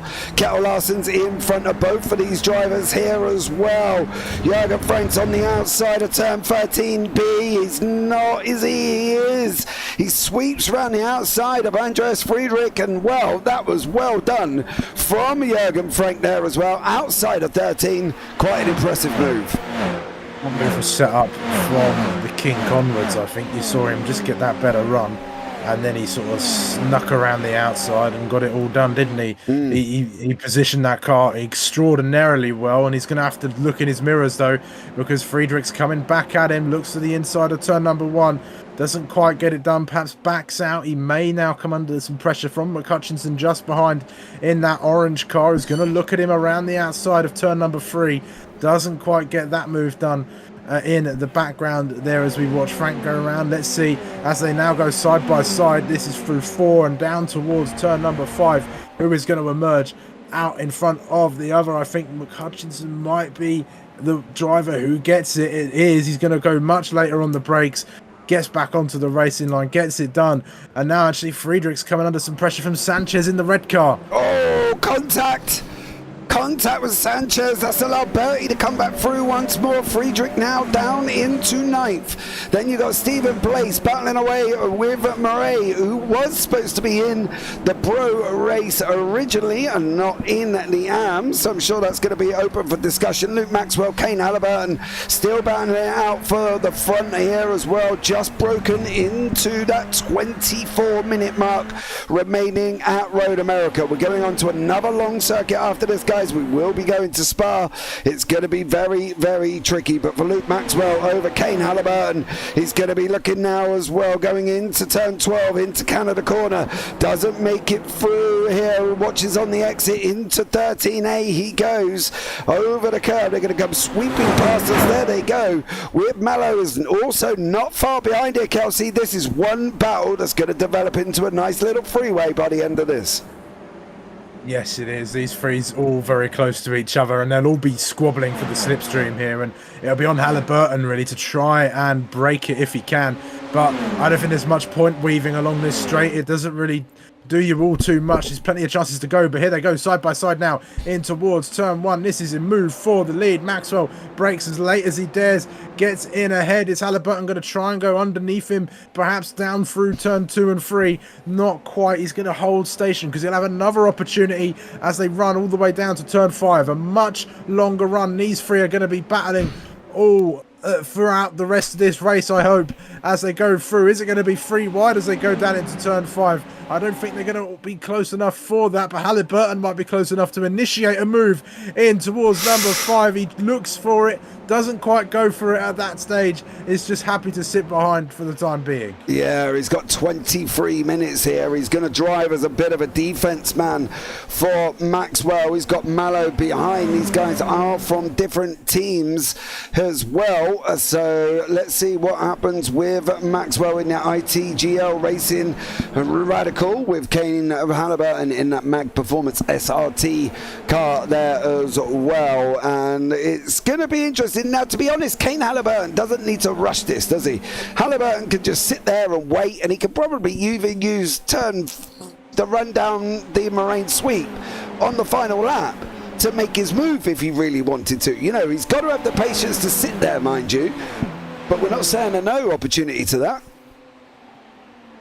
No, exactly. I mean, I think he's in a good position anyway. You know, he's P2. He's in the middle of this fight. He's behind. He's got the slipstream now, I guess. So he's got that to use to his advantage in this race. And there's a long, long way to go. Yeah, I think what we did about eight or 9 laps. 18 laps, was it really? No, that don't work out. 18 times 2, that's 36. That don't work out. It was about 16 laps, I think. 15, 16 laps. That's 16. So we're very early on in this race anyway, so there's a lot of time to go. And look how close they all are, though. They're bumper to bumper as they're going down. This is great stuff. Yeah, absolutely amazing battling happening here as well, and it's been a class race from these guys once more, doing an absolute stellar job there, and very impressed from all of these drivers, to be fair. It was 15 laps he completed. Halliburton's now looking at going on the inside. Is Mallow going to try and follow through here? Mallow sticks his nose up the long side Luke Maxwell, and just like that, Maxwell goes down in 3 places. Kiki Ming battling it out with Stephen Place and Mateus Moraes on this one as well for 12th, 11th and 10th place respectively. Ming does go up the inside and he does make it through into 11th. That's going to allow Eric Harmon to have a go at Stephen Place as well. Always going to be tough. Harmon looks like he did make it through over Place once more. Maxwell now got Jürgen Frank right behind him. Say Ming's car looking very much like those lollipops you'd get on the seafront. Yes. You know, those really, really big ones. Yep. Yeah, they're massive circle ones with the swirls on. But to be fair, at least you can actually recognise him. I think that's one of the things, isn't it, with Kiki B? You can actually recognise what's going on. Kettle Larson under mounting pressure from the Scotsman here, the William Wallace of the SR10. John McHutchinson fighting out with the Norwegian Warrior. That is Kettle Larson here from the IGL Coatings E-Racing team. John McHutchinson from Team Radline. It's a great battle with these guys. You can see that front 4 breaking away. Mallow tries to weave over the circuit. He's now having a go here as well. Mallow's on the defensive here. You can see he's driving defensive, Kelsey. And in the meantime, he's allowing Maxwell to close up and close up and close up. Yeah, here comes Frank, though. He's snuck in on this fight. He's broke late. And he's just about avoided contact with the rear of Mallow, I think. Got his way through past Maxwell, and is now down at the back of this train where he doesn't want to be. Meanwhile, McHutchinson's made a move up as well. He now has the freedom of the clear air. He might even get himself into this fight. We could see a 5, maybe even 6 car fight. Yeah, it could be if these front 4 just keep fighting as we're going down into down the Moraine sweep now. Kettle Larson on that inside line. He does take that position over John McHutchinson once more. I bet McHutchinson is just sitting there saying, please stop. We can do this. Kiki Ming and Mateus Moraes, oh dear, have had a little bit of a ta-ta-ta as Kiki Ming comes now on to the entrance of turn 5. He's going to turn in on him. He is. Saw that one coming from an absolute mile off for Murray. It turned in on Ming. Now the question will be, was Ming alongside? Well, we can have a look and see now as they're coming down towards us here on what was lap 6. He is well alongside, isn't he? Rear wheel lapping over these front. Murray there, unfortunately, that should have been left space for Murray. It's, yeah, not been a good one for Murray either, unfortunately. No, certainly hasn't. He's had 2 big incidents in the 2 races that he's been in thus far, but he really only should have been in 1, but we won't talk too much about that anymore. But yes, not the best look for Murray and his campaign at the moment. Looks like Larson's managed to fight back with McCutchinson, so the Scotsman once again back behind in P6. But here we go, this battle's getting ever hotter as they go, looking to go 3 wide perhaps into turn 1. They are, as they go through, and it looks like Halliburton's been robbed perhaps, or who's going to come out on top through this. It's all still so close between them, but it looks like Frank, who's had that awful start but come back through, is he going to reclaim his lead in this race? He is, but it may be short-lived. It's now 3 wide all the way down towards turn number 5. They're going through 4 now, which is not really a corner, but there's still 3 wide as they go. Who is going to be the most daring as they go in towards this? This could get very spicy indeed. But it looks like Frank's the big loser. Mallow just pushes out Halliburton that little bit wide, which is going to invite Frank back into this as they go up the hill into turn number 6 now. And it's Mallow, Frank even, who comes ahead of Halliburton, as there's been a lovely little shuffle in this top 4 battle. Yeah, Mallow, Frank, Halliburton, Maxwell there, Larson and McCutchinson are closing. They've got 16 minutes to try and do the job. Franco Sanchez is having a go with Friedrich and Tim Bertie. Once more, we've got 3 German drivers in the shape of Frank and Friedrich and also Tim Bertie battling it out here as well. Well, let's see, keep an eye on the front 4 as well. It looks like Jürgen Frank has just gone past Mallow. Mallow's going to try around the outside. He's going to try cutting underneath him, coming out of Canada corner. It's got to be Frank. It's got to be on the defensive now once more, and it's going to be tough down that long straightaway right at the beginning of the this race as well. What's going to happen here? Because this is going to be tough for them. Yeah, it is. I think every lap they're going to be switching around and coming in, and I think the way they're battling at the moment is just bringing Larson and McCutchinson into this. And you know, if it continues to battle this way, we might see a major incident as we're going once again. It looks like Frank's on the defensive. Mallow's going to try go around. Can Halliburton follow him through as well? Doesn't quite. They have merged side by side, coming down towards turn number 3 now, and I think Mallow's going to take the corner, swooping around the outside in that grey car, number 13 I think it is, on the side. Yes, it is. And here comes Halliburton now. He's going to have a move on Frank. Frank sits in the slipstream to defend, and there's a lot of great driving going on here, and Larson and McCutchinson are just sitting there in the background waiting for their chance to get involved in this scrap. They definitely are. You can see it's a 4.5k average strength of field at the moment, and your leader is Alfredo Mallow out in front, breaking into the last 15 minutes. The guys here have got this down. Tim Bertie has unfortunately gone off the side of the circuit. He lost a place to Franco Sanchez, has Bertie, and now it's all about Bertie's got to try and close up to Sanchez. John McCutchinson, Larson has got the gap down to Luke Maxwell below a second. It could be a 6-car fight here going into the last 14 minutes of this race for the winner, for the man who's going to take the opening race in the Pro Championship. Who will it be? Well, stay with us, get your drinks, get your popcorn, sit back, like, subscribe, turn on the bells. Who's going to know? Well, we're going to find out very shortly. So let's see what happens here and how this one goes, Kelsey. I think it's going to be an interesting one.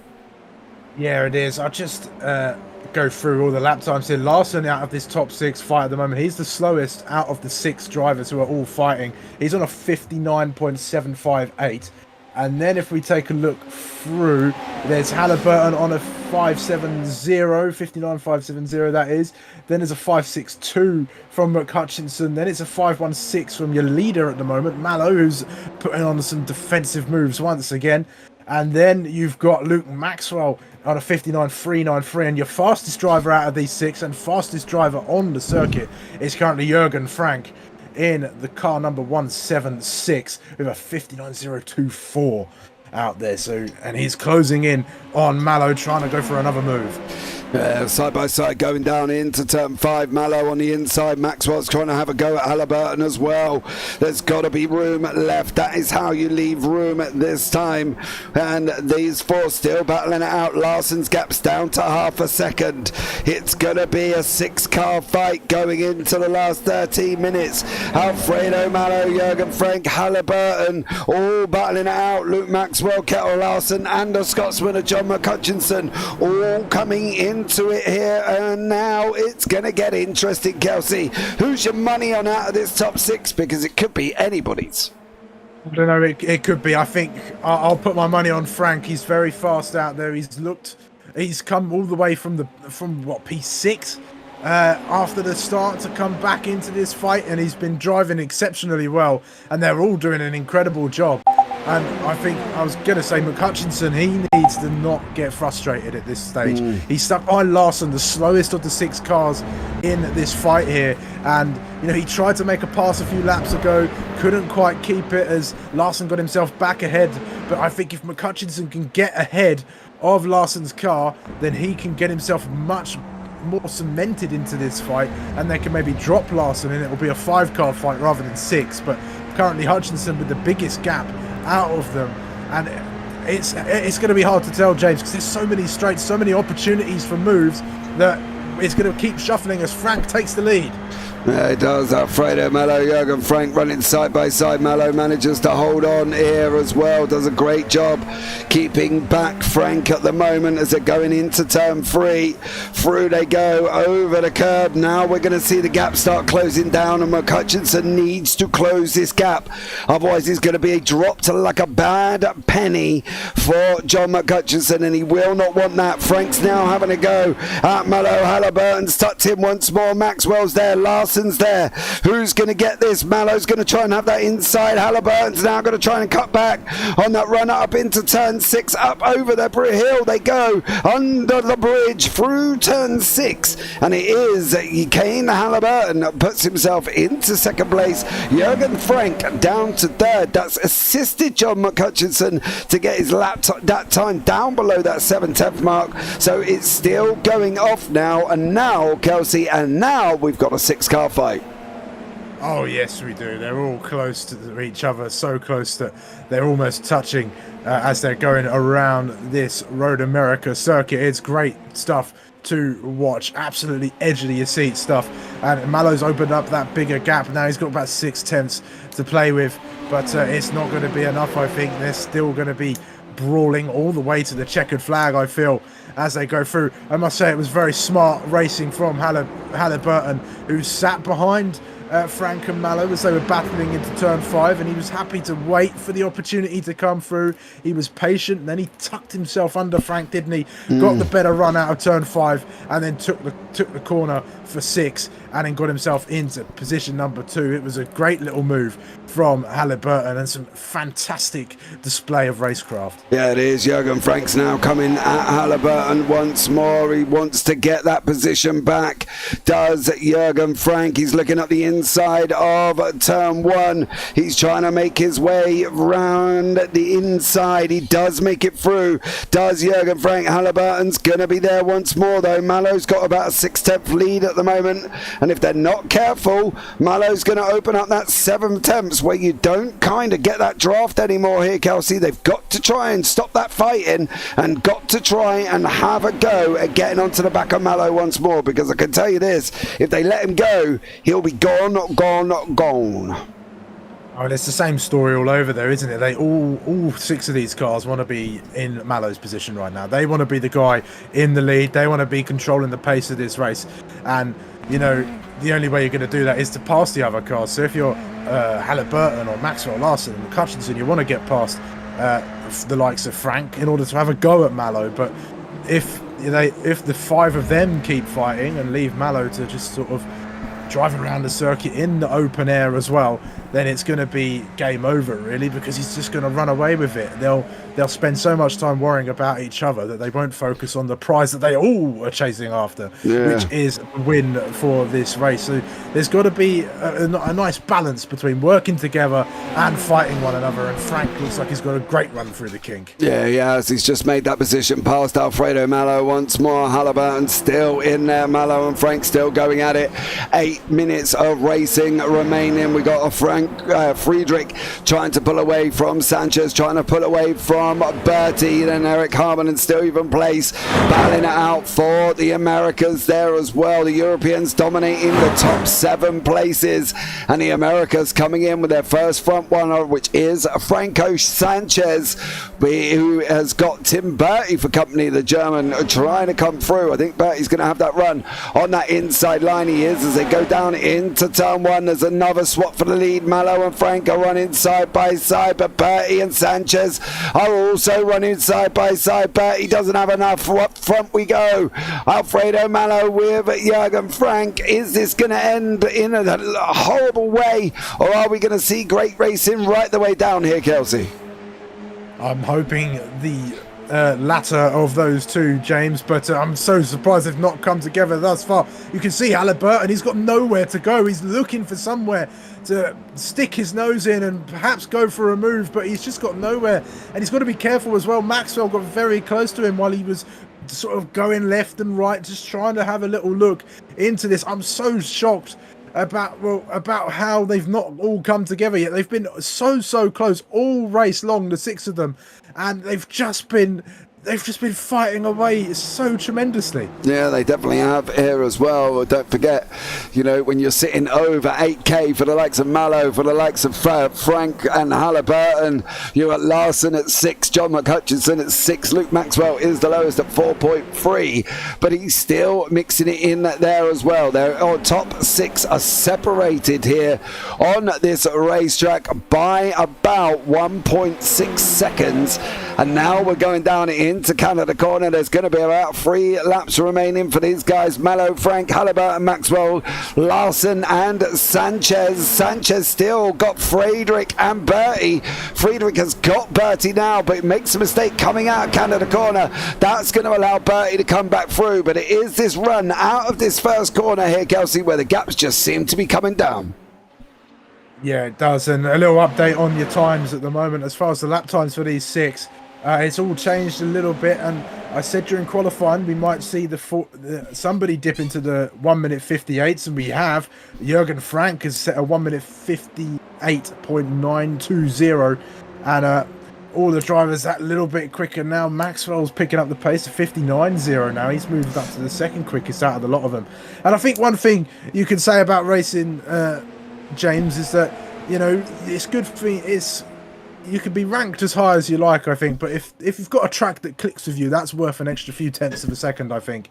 And you know, that might be the case for Maxwell, as we again see another eruption of side-by-side action as Mallow and Frank battle it down in towards turn number 5. Is Halliburton going to try and make a move? He looks for a better run, but it looks like Frank's just going to try and cover him off, try and go for a move once again into turn 6 as they go side-by-side, and there's still no contact between them. This is great racing. There it is, up into turn 8 they go. Halliburton trying to make his way around the outside of Frank. It was interesting there as well, watching back from Halliburton over Maxwell.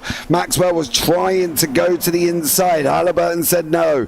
He then tried the outside. Halliburton said no. There was just nowhere for Maxwell to go. He didn't have anywhere on that race circuit to try and get past Halliburton. He's just got to settle in there, and he's got to to try. I think, to be honest, he's relying on the fact that Mallow and Frank are getting side by side every opportunity they can. They've got another side by side coming out of turn 12. Mallow's got to surely nested in behind him as you see Halliburton, all the cars just go over the line. And as I say, it's literally about 1.2 seconds at the moment because all of them are going to have to draft, including John McHutchinson. Yeah, and Mallow's been the slowest out of the lot of them, but he hasn't had the draft throughout these last few laps, but he's going to have that now as Frank has now taken the lead. We should have been keeping count of how many times the lead has changed over this race because I'm sure it's reached double figures at this point. Are they all going 2 by 2 through turn number 1? At least 4 of them. As we went through, Mallow and Frank is a familiar sight between those two. Now Larson's getting his elbows out and he's going to go on the attack on Maxwell. They're side by side now as we go through this next corner, and Larson gets himself into P4. Yeah, he does, and that was one of the things we were talking about for Luke Maxwell. He can't afford to lose too much time behind Kyle Larson. Larson is quick in his own right. Maxwell's going to make the move back through. Mallow's made the move over out there as well. Halliburton battling it out. He's still trying to get through into that second place is Kane Halliburton. He does make it into second. Maxwell's got passed back through on Kyle Larson. McHutchinson's now climbing over Larson as well, as they're coming into the left-hander of 8 before they go round that sweeping long right-hander of the carousel here.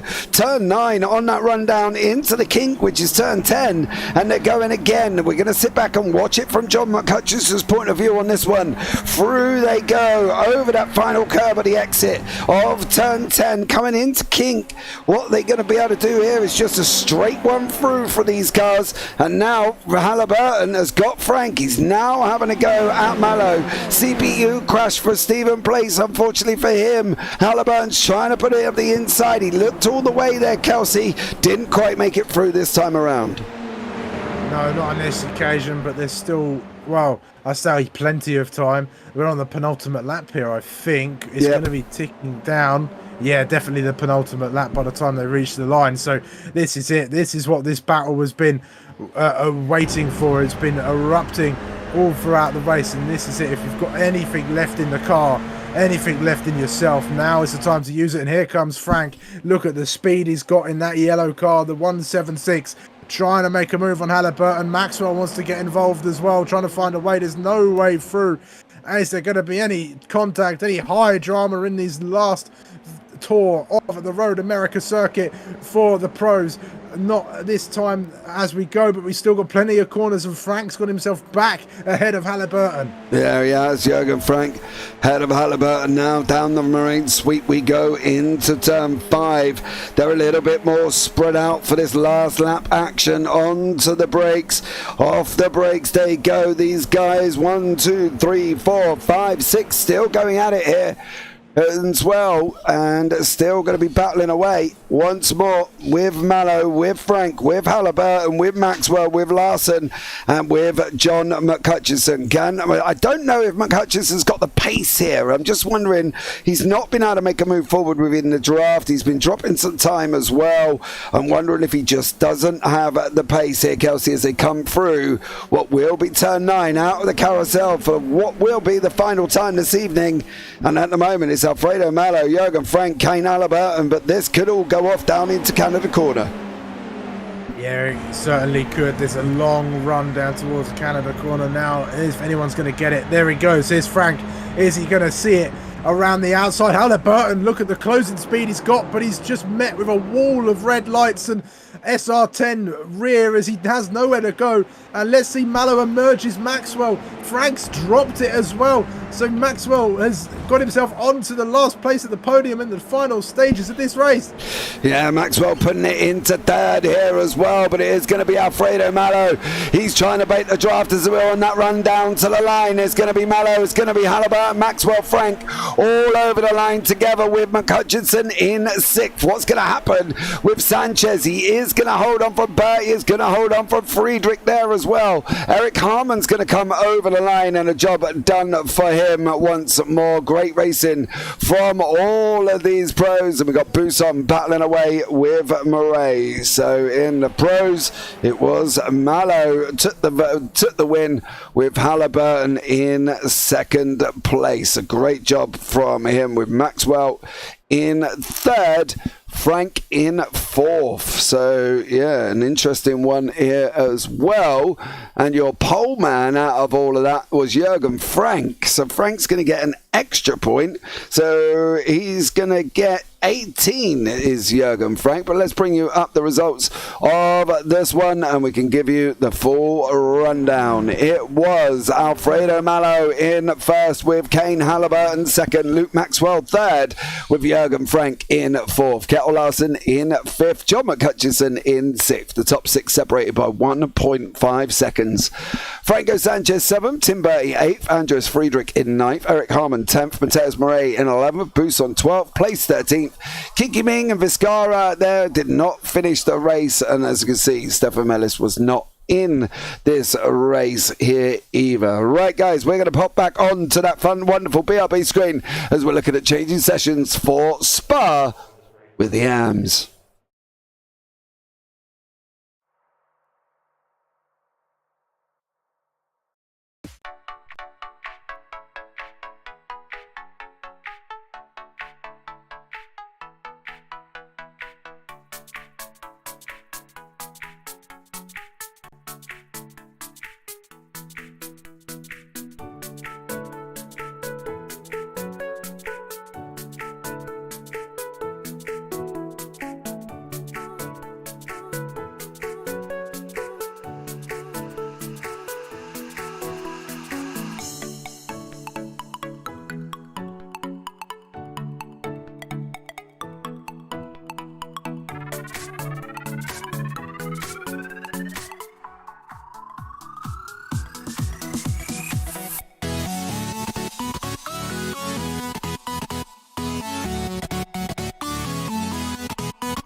Okay, guys, we are back here as well. Now we've moved on to the mountains of Belgium here, and what a stunning race this should be. We are into qualifying of the AMS at Spa, and currently James Barry is out in front, who took that win in race 1, mind you. So let's see what James Barry's going to be able to do here, Kelsey. Could be an interesting one.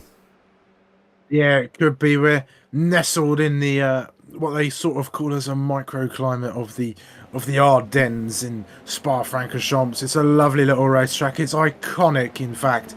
As you go through these corners, you've got La Source, then Al Rouge and Radion, and all the way down to Les Carmes and through Rivage, No Name, Pouon, the Campos chicane, then you've got the Stavelos, then there's all the way through Blanchimont and the bus stops, and you could call it, these corner names have many names, but that's the ones I know them by at the very least. And, well, it's a staple of motorsport. It definitely is here as well, but it is going to be, as you say, different names across the board. It depends on whether or not you're old school like me, and they're going into the bus stop, up through the Kemmel, into Lacombe, down through Rivage, No Name, Pouon, Fagnier, Paul Ferrer, the double right-hander before they get onto Blanchimont. So there's going to be an interesting one. Different names, different places at different times, depending what website or what racetrack or what format you're looking at here once more. But Barry out in front, Haig, Underdown, Benoit, Waters, Segal, Graf, Hearn and Klausing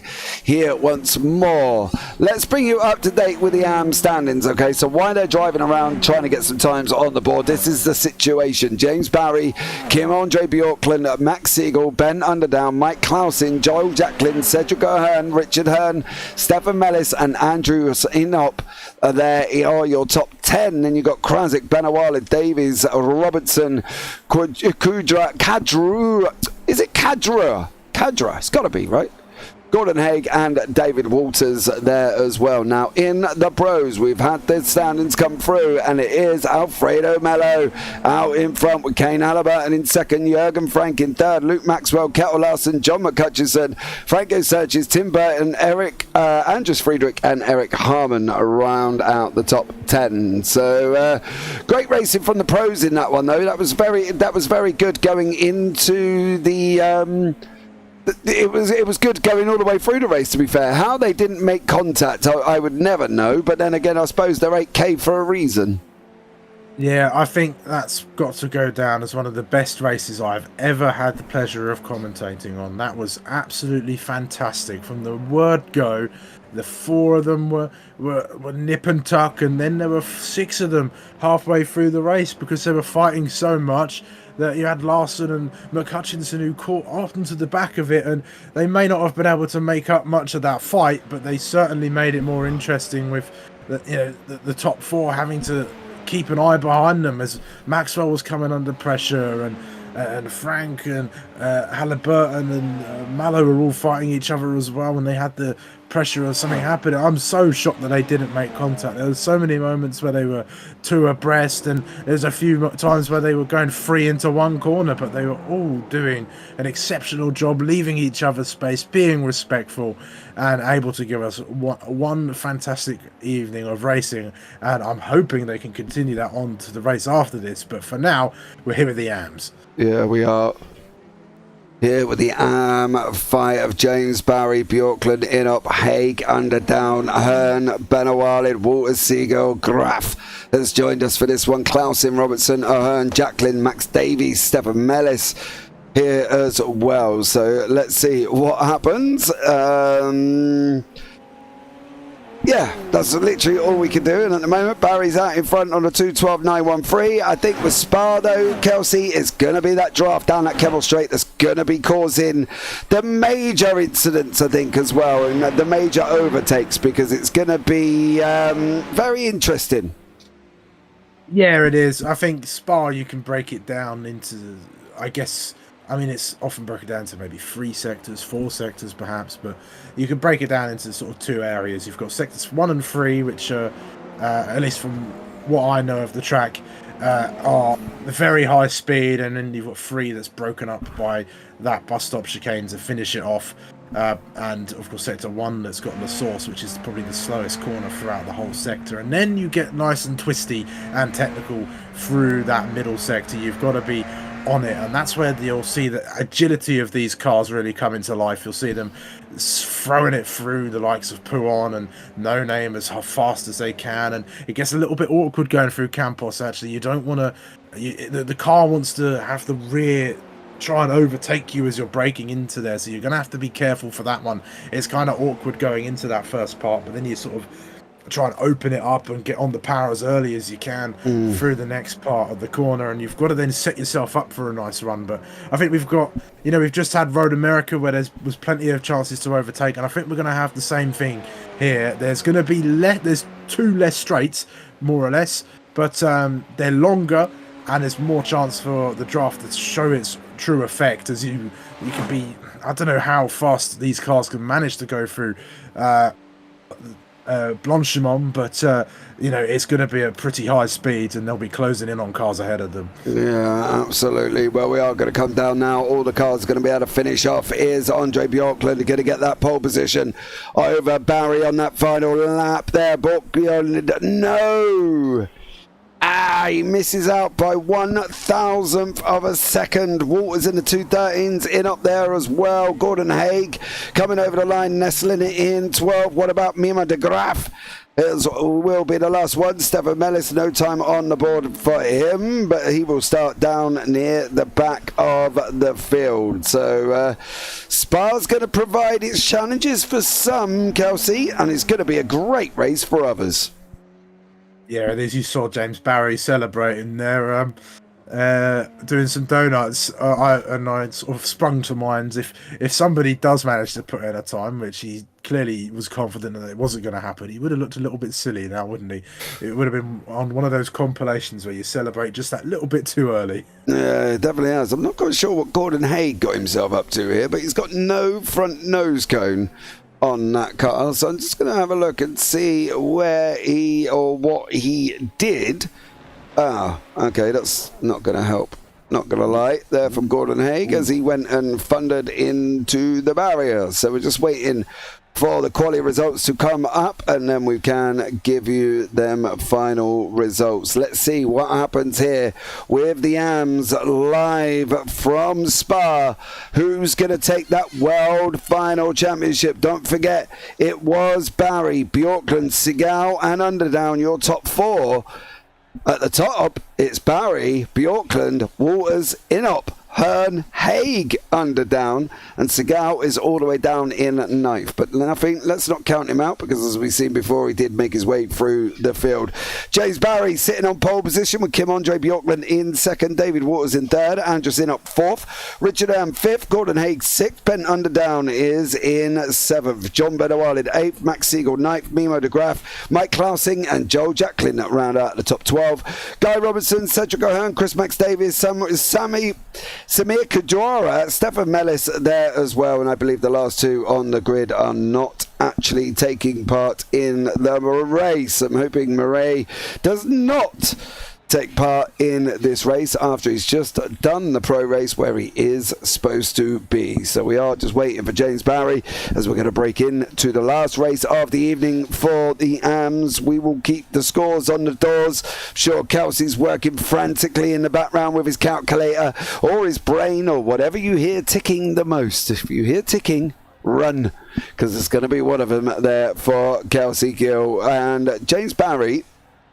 has not made, or is not on this grid at the moment. There he is. He is now, though.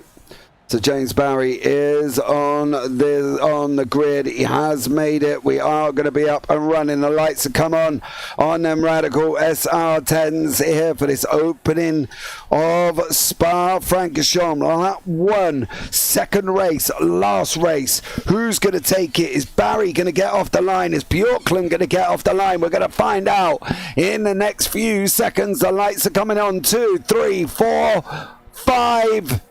It's green, green, green. James Barry. It did manage to get off there as well, but it is Bjorklund who's going to take the whole shot down into turn one. He's going to leave room on the inside for Barry if he wants to. Benawal, it's got up the inside of Underdown. And now for the first time here, Kelsey, we're on that run up through the Kevil Straight, and it's Bjorklund over Barry.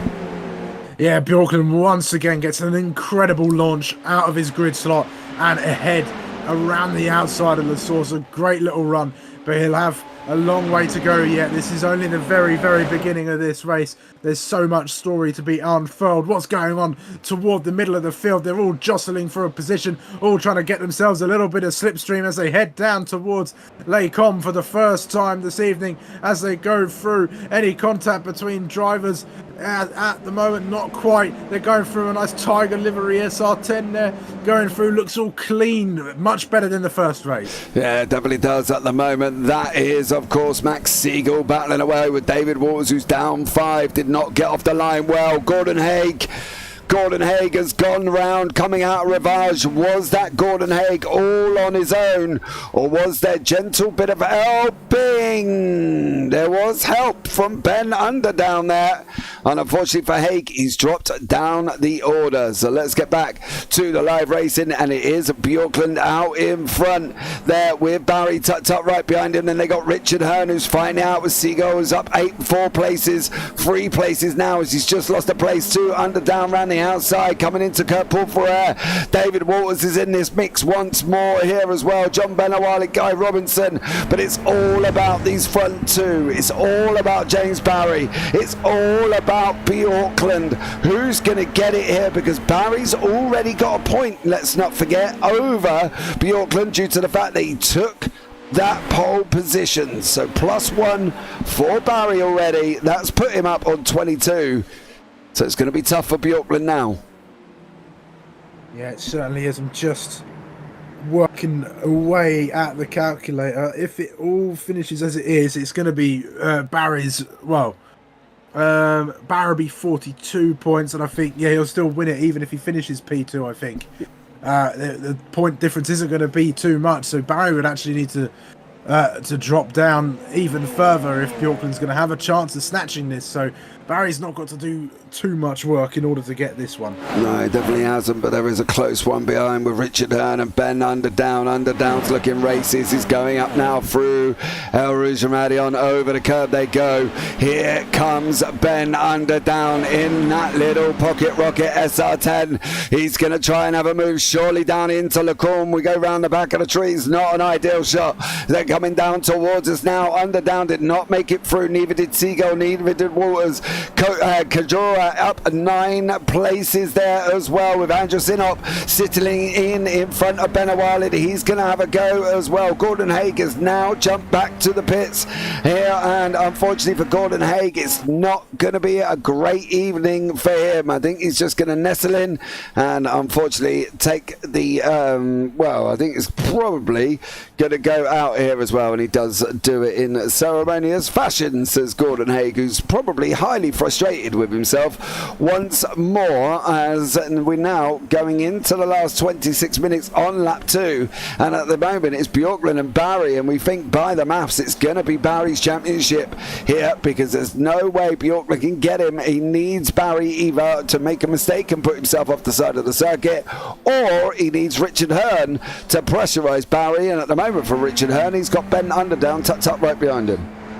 Yeah, it's all about the Hearn train, isn't it? He's got Underdown, Seagull, Walters, Kadura all behind him, all chasing after that final spot on the podium, and then he's 4.4 seconds back to the leaders, and that gap's just growing and growing and growing. It's going to be probably about 5 seconds within a few corners time, I'd have thought. But yeah, Barry, Bjorklund, they're just well out there ahead. They've checked out. Now they're going to have a little fight between themselves. There's Kadura making a move on Walters. Looks like he's got himself into P6. Hopefully nice and cleanly this time as they go. Oh, not another issue for Inop. He's gone down to P12 now. Yeah, he's done something here as well. David Waters. Oh, Kadura. Bro. Ooh. Oh, and that was a Virtual Racing Peru guy behind him now. I believe that was Inop all on his own. And Inops, I think, caused it a day as well. But what did Mimo de Graaf and Andros Inop do here? Because I'm quite interested to see what they got up to. There's Mimo de Graaf, where Inop's trying to come back through, spins again, and unfortunately it's not an ideal scenario. And David Walters has had another moment. Was this all on his own? Was Walters here? David Walters, whoa, where are you going? No, Walters calls it a day as well, unfortunately. I think we're losing drivers quite rapidly towards that back end. Walters, Inop, Ahern, Haig, and as we know, Capella and Murray there as well. I'm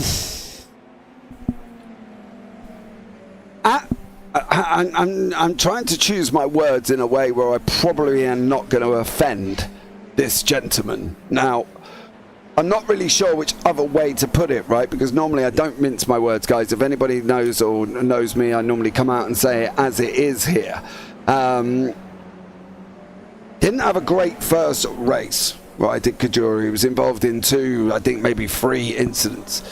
Just been involved in his first one already with a very aggressive rocket move past David Walters that pushed David Walters off the side of the circuit at the bus stop, and he made his way through there. Now, me personally, and now this is just my personal preference of opinion at this moment in time, if I was the stewards in this, I would be jumping all over that young man right about now. One of the ways I probably would be jumping in over all of them, but the fact that we've wrapped up nearly 4 incidents already would probably be a straight DQ, unfortunately for him. But maybe I'm being a little bit harsh there, Kelsey, but you can't go around doing that, unfortunately.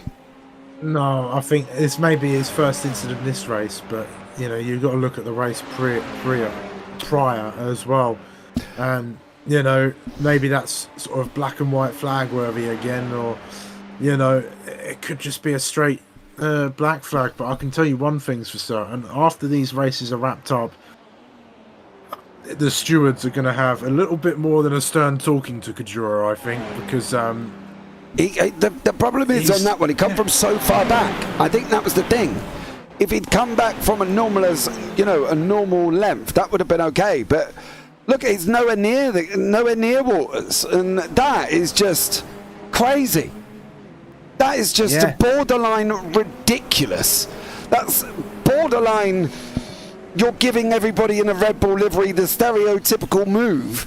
Because where did you think you were going to go? You didn't pass him cleanly. You got yourself a slowdown in the process, and you're like 5, 6, 7, probably even 5 car lengths back, and then boom, here we go, dive. You know, I feel like I'm on a submarine going down to see the Titanic. You know, dive from Kajura. It's ridiculous. I've got to be honest, that is borderline ridiculous with the fact that there was 3 incidents in the first race. There's been another one here already. Oh, man, I would be... adios, senorita. I'll tell you that much. Goodbye. But that's just me personally on that one as well. But Barry... well, for Barry, really now, Kelsey, he's just got to stay behind Bjorklund, right? Even if we work it out, Bjorklund's going to take 20. That's going to put him on 39. Barry's going to be on 19. So that's going to give him 40 plus his extra one. That's going to be 41. So personally, he's already 2 points, Bjorklund. He's just got to do what he's got to do here, isn't he? And try and...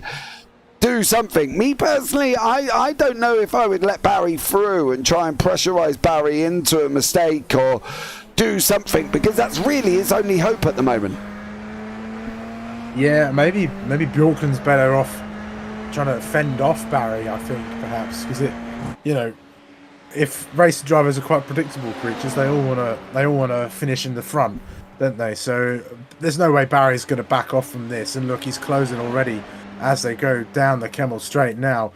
And that number 10 car going defensive is Bjorklund, but I don't think it's going to work. But he draws back onto the racing line to give the draft once again as they come through Lacombe now. But I don't know, I think Barry might just be quite content just to sit there behind Bjorklund and not make any mistakes. But it's still a long way to go. We're about a third into this race now. And anything can happen in motorsport. That is the the big saying. Yeah, it is, and I do fully understand that, and you know, maybe sometimes, guys, wearing my heart on my sleeve with commentary just wants to see great racing, and so far I've seen some, I don't know, questionable, I guess, maybe, who knows, I don't know. I really do not know here as well. I'm just going to carry on and commentate on Richard Earn and Ben Underdown, who are nose to tail for that 3rd and 4th spot. You've just seen Bjorklund and Barry both taken off track there and running. That's probably running out of Kurt Porphyre, going on to the Blanchimont there as well. Lucas Ferreira, stop putting smiley emojis or laughing emojis in YouTube chat there as well. But Underdown still having a go. He's going to try and go around the outside. He's not round that right hander. Don't do that. That's never really worked out for a lot of people I've seen. Now you can make that move. Now you can go on the inside. Please do not cajole him. You do not need to die from 7 cars back to try and make that move there as well. And now he is still behind him, is Underdown. It's looking like it's got to be a run up the Kebble Straight. Guy Robinson here as well. You can see him coming towards us at the moment. That's Stefan Mellis there as we pick him up, coming into the bus stop. Mellis has missed his braking point. He missed his braking point, and Guy Robinson does make the move.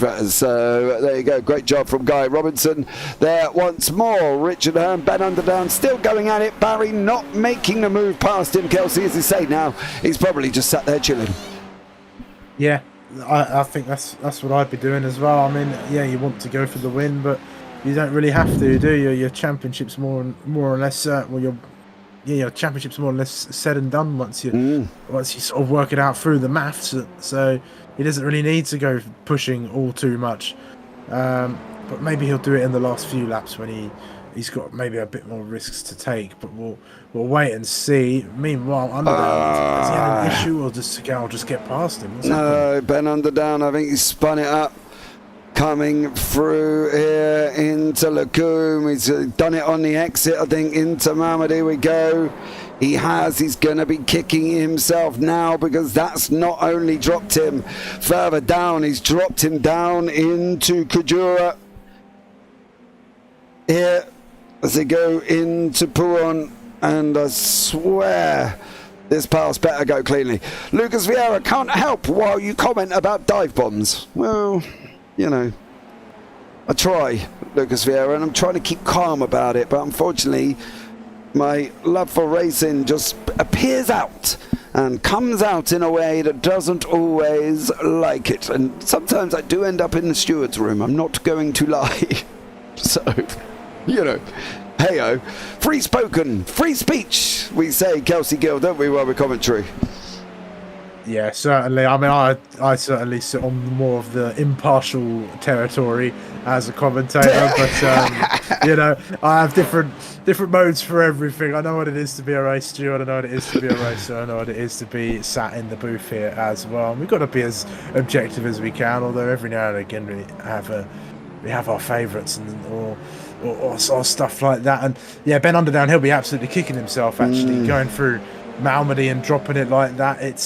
It's the last part of that little section, and it's the part where you want to be trying to get on the power as early as you can, because it's going to help you run down towards Ravage, and it may even set you up for a little move if you're close enough to a car ahead. But you know, he's put his foot down a little bit too much, he's given it a bit too much pepper, and he's spun it round at Malmedy. He definitely has. Clausen and Kajura going to be nose to tail now. Clausen's going to pull that in here once more. He's going to be looking. He's got to be getting down. For some reason, I've never seen the draft go up on the Kemmel Straight. Kajura just parks it in the middle of the circuit. Doesn't move left. Doesn't move right.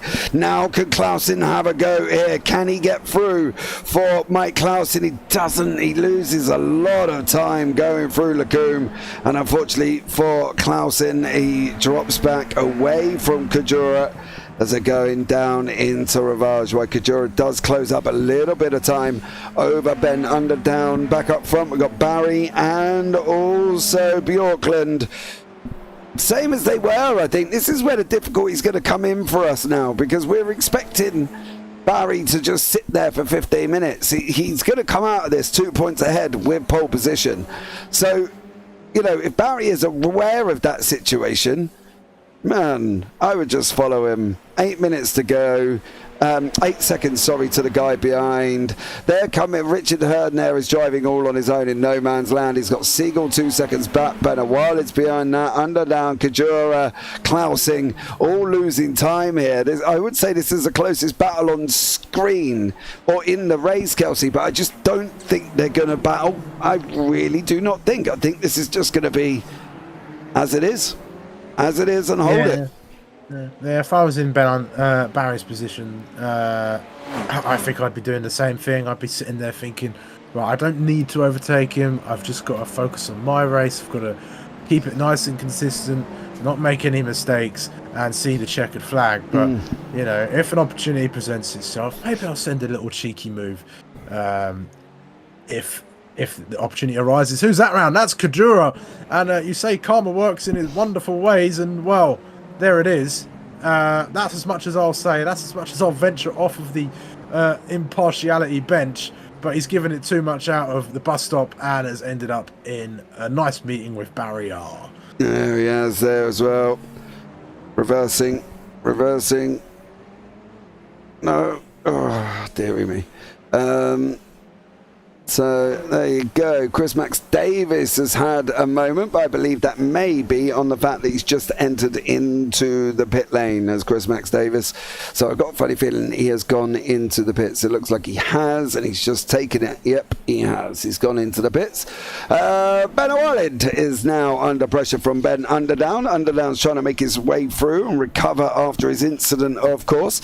Don't forget, guys, if you are here, say hi, like, subscribe, turn on the bells, you know, to the JBB and the Radical Sim Racing channel, depending on which one you are watching it on at the moment. We are on both. We are multiple here as well. So welcome in to everyone once more, and thank you so much for joining us for what has been some very interesting racing so far here this evening, as Kim, Andre Bjorklund and James Barry have both been off track together, but I'm wondering here, Kelsey, whether or not that's just running wide.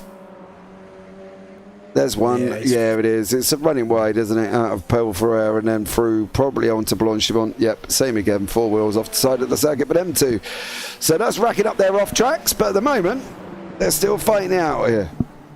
Yeah, that's one thing about running so close to another driver, isn't it? You get a tendency to start following their lines, and you do the same thing they do up ahead of you. It's a case of monkey see, monkey do, if you want to put it in simple terms. But it's easily done. That's the one corner where, you know, if you're not running wide on the entrance, you're running wide on the exit. So you're doing one thing or the other. But I think if you run wide on the entrance to that corner, then you might as well just put it flat to the floor and make sure you get the best exit possible, because it actually gains you out a little bit of time, and I think the same can be said vice versa. Well, here we go. Is Barry going to seize his moment down the Camel Straight there, side by side?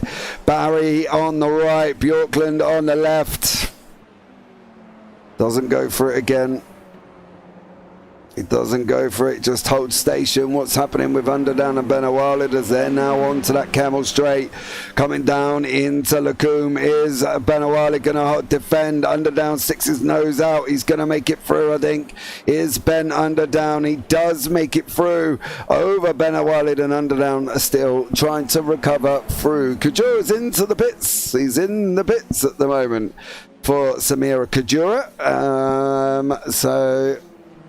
Yeah, not sure what happened there, but he has left the pits once more. He's back out on track in 11th place, I believe, here. So there he is there. So Ben Underdown now has got to try and get onto the Max Siegel. 6 seconds, though, Kelsey. Big ask for Underdown. Yeah, it is a big ask. And, you know, we're entering the latter stages of the race now, and there's, you know, he's got to get his foot down, but I think Ben O'Wallid's not going to leave him. He's sticking fairly close, and I actually think he's the faster out of the pair as we follow, but we'll see as we go, because actually I might be eating my words soon, because Underdown's opening up that gap. But it's going to be a big ask for him to get himself up towards to go. I think the gap of 6.2 seconds. It's not going to happen, I don't think, unless Segal has a moment or Underdown manages to really get his head down and really get into groove with this circuit. Or I don't see it happening or maybe he decides to just say, I'm going to just go straight on at the bus stop and gain this much time, which he'll obviously get told off for. But yeah, it's going to be a difficult far-fetched. one. Yeah, it is.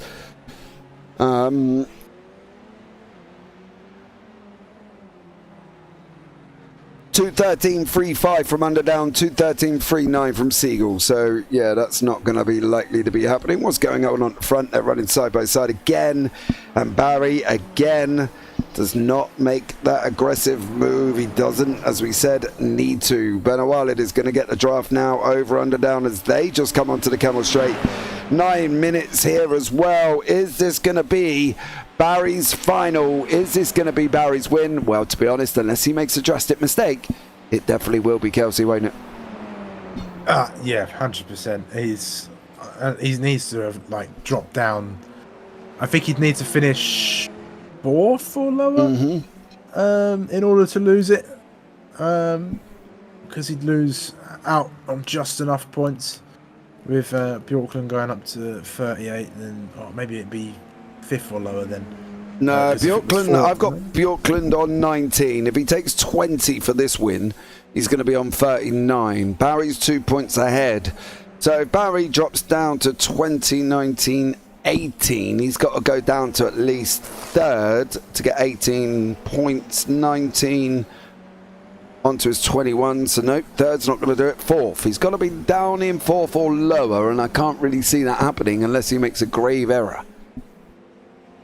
Yeah, certainly so. And I don't know, it's not going to happen, and I don't think he'll go for the move unless it's convincing. You saw him try and go for a move around the outside of Lecom a few laps ago, and he wasn't alongside enough and able to sort of justify it, so he backed off and continued to hold station as he is at the moment. And so it's not it's just going to sit like this and stay stagnant until Barry maybe gets bored and goes for a move, or it's maybe even forced to go for a move if Bjorklund makes a mistake out there as well. But it's certainly not the most thrilling end to the session, but it will be nonetheless a good job, Barry, I guess. Yeah, but I think that's the thing, isn't it? It's not going to be the most thrilling. Barry has got no intention to overtake you, and I can see that. Chat, YouTube, hopefully you can see that as well. I don't think Barry's aggressive. I don't think he really needs to be. He can just sit, chill, and go from there. And 6.5 minutes, which is going to give him probably about another 3 laps, maybe at the most here. And it's not been a great thrill at Spa. I can't really think we can, it's not been it's not a spectacle in Spa. There we go. I was looking for something to rhyme with the thriller in Manila, so we can go with spectacle at Spa. Was it? It's not been a spectacle here this afternoon for this one. No, but I think we've got the pro race to come up straight after this, so that might be a bit of a spark, especially if the race we've just had at Road America is anything to go by. But we still had some interesting little bouts while we've been out there, and Bjorklund's done very well. To jump Barry off the start twice has been good, and he's gone from P2 to P1 both times, and has shown himself to be quite the challenger out there. But just the maths isn't in his favour, and neither are the mistakes from Barry, because he's just been able to sit there and do a good job. Yeah, I think that's it, isn't it? Really, I think that the terminology for Barry was he did it all in the first race, and then he goes and takes pole, so he's automatically got 2 points ahead. Now, all they've done here is swap places, but Barry's sitting with a 2-point cushion. So, there's no need for him to go anywhere. He's just going to sit there and chill and basically do what pretty much anybody else would do. Any championship contender who can win the championship just by sitting here would do the same thing, because let's face it, he's got 10-second gap over Hearn, he's got 2 seconds over Seagal, he's got 5 seconds over Underdown, who has closed the gap up, mind you, from 6, but I don't think he's going to have enough time, Ben Underdown, to get onto the back there. Barry just goes to the left-hand side, shows no intention whatsoever of remotely making a move. It's just all about where Bjorklund can pretty much drive his line. I don't think Barry's ever going to have intentions. 4.5 minutes to go, about another 2 laps here. So let's see what happens once more. Is Underdown making moves into Seagull? He has. He's taken about a second out of him at the moment. Is he going to have enough time? Well, based on the fact he did a 2:13.32, Seagull did a 2:13.84. He took basically 5 tenths out of him, but he needs to get more. And I don't think for Ben Underdown, as wonderful as Ben is, and and I've seen Ben in other races, I just don't think that's going to be possible. But for these guys, well, it is possible. Barry and Bjorklund I would say going at it, Kelsey, but they're not really, are they? It's been a very how can a follow my leader almost race. I think I'm looking for a word that I just don't know in my vocabulary, to be honest. Yeah, I can't really think of a word myself, in all honesty, but it's just been a little bit of I guess a procession, if you want to call it that. Yes, that might be the one. That might be the word you're looking for. Sounds better. I was just having a little bit of a think, and it might have been a bit more interesting if, let's say, these 2 races, so the second AM race, your second pro race, perhaps had a reverse top 10 or reverse top 8, because then it adds that little bit of extra jeopardy in there. You do add in, the possibility of a sprint race causing absolute carnage, as we have seen before. But it just adds that little bit more jeopardy in there, doesn't it? It stops a situation like this, where Barry is just content to sit in P2, not go for a move, and that's it. Championships round up. We're all done here. And so that little reverse top 8, reverse top 10, it doesn't reverse the whole grid, so you sort of dampen the effect of any carnage that may come your way, but you add a little bit more work for the likes of Barry and Bjorklund to do, and it'll be an interesting move of watching them 2 go at it. And is he going to go at it? That's probably the closest he went to going for the move, as Bjorklund went as defensive as he possibly could. But we could have had these 2 fighting their way through the field, perhaps, which would have been a lot of fun. Yeah, it would have been maybe a top 10, as you say, top 8, top 12 possibly as well. That might have made it exciting for us to be watching. And obviously we come in with high hopes into this, because there was a few people involved, but unfortunately the likes of Seagull, the likes of Underdown and Benawale just don't seem to have the pace to keep up here with these guys. You can see from 13 to basically 17 we've lost drivers. We've got Graf and O'Hearn a lap down, Mellis, Robertson, Jacqueline, Clausen, Benawale, Underdown not really near anyone. Underdown's got a bit of time coming out of Seagull in front, but really not really going to be enough, and it is all about these front 2 at the moment and what they're going to be able to do here as well. Kajura is now out, and I've got a funny feeling it may have something to do with this. He's gone straight on. Yeah, but the worst thing about that is not the fact that he did this, right? Because obviously, it's that and that coming across the middle of the track. Although you may have gone and did that intentionally, you also could have jeopardised anybody else around you. But hopefully that wasn't the intention, and he paid notice to who was in and around him and behind him there before he come over the circuit. Yeah, I hope that the stewards have some sort of process for retiring on track like that, because it can prove to be dangerous. He came straight across the track, and he's lucky that there's no cars around. But really, if you're going to retire from a race, just pull over safely, or just go park it up, innit? Go into the pits, as you say, park it up. and have done with it. You don't need to go and do anything silly. Barry's now, to be honest, is he looking up the outside?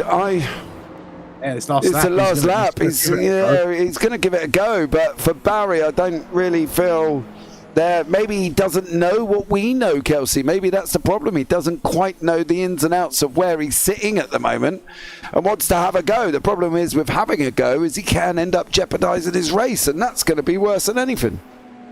He must know. I doubt that he went the entire race, 14 laps, and was unable to at least go for more than one convincing move. He had to have known. Yeah. I think once he got that pole position, I think, to be honest, I would have known as well at that point, because, there's really no need. James, just stay there as far as we're concerned on the points. You're going to be on 41, Bjorklund's going to be on 39. So, yeah, job done for James Barry, really. The man with the default Radical livery. I guess he dislikes it. He didn't really change anything. But, props to Bjorklund. He gave it a go. He had a go coming up to the end of the end. He had to fight. He had to do what he did, but it was out of his hands when he got here. Bjorklund did what he did. He needed that pole position, though, mind you. He needed that extra one to make this interesting. He needed to win, which he did do, but it's still not going to be enough. And as these guys are going to come over the line, Bjorklund will take that victory. The line is there. Bjorklund comes over the line, takes the win. James Barry in second, but we believe James Barry is the champion here as well. We've got a funny feeling that James Barry does and will, and probably will, take that championship. So great job there. Richard Hearn comes over the line. Ben Underdown, Max Siegel as well. Ben Underdown comes over in fifth. Jem Badawala in sixth. Clausen in seventh. And then we've got Jacqueline and all the way down to Mino de Graaf, who I believe may have had an issue earlier on as well. So yeah, some great racing. But a very processional race. There we go. Look at me with a posh word, Kelsey. Yeah, there you go. Processional. Every day. Yeah. No, I might like that. I'll probably Google that, and it's not even a word. Sounds of a word. Yeah, I don't know. Processional. I don't know. We'll look it up now. Well, we've got 5 minutes. All right, mate. Well, Let's see. tell me if professional is a processional. It sounds a posh word. It's gotta be. Gotta be. Yeah, processional. Yeah, it's a word. It is a word. Absolutely. Right, as we wait for Graf to come over the line here as well, we will have a chat with Richard Hearn. Why we look at bringing in Richard in a very short minute, as we do now get the results for this race. And it is all about your champion. I think it's James Barry, but it is Bjorklund who finishes in first. Barry gets second. He has won this championship. Richard Hearn in third, Max Siegel fourth, Ben Underdown fifth, Ben Awalid sixth, Clausen, Jacqueline Robinson and Mellis. So a great job from that top 10. And then you've got Mino de Graaf, Cedric O'Ryan, Kajura, Davies, Walters, Haig, Inop.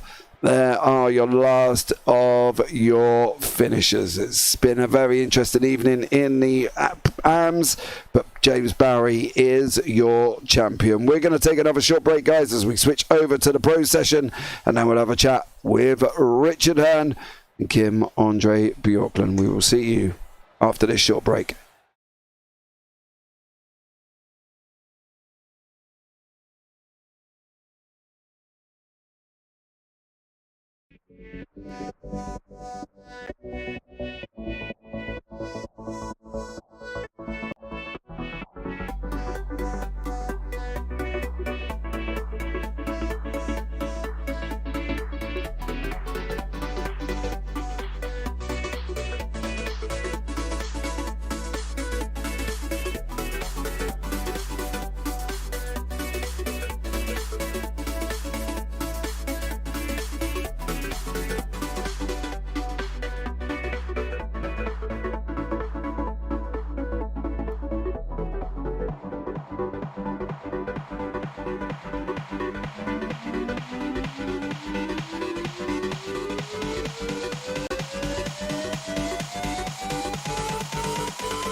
Okay, guys, we are back here as well, and we've got 4.5 minutes left of qualifying remaining for these pros here as well.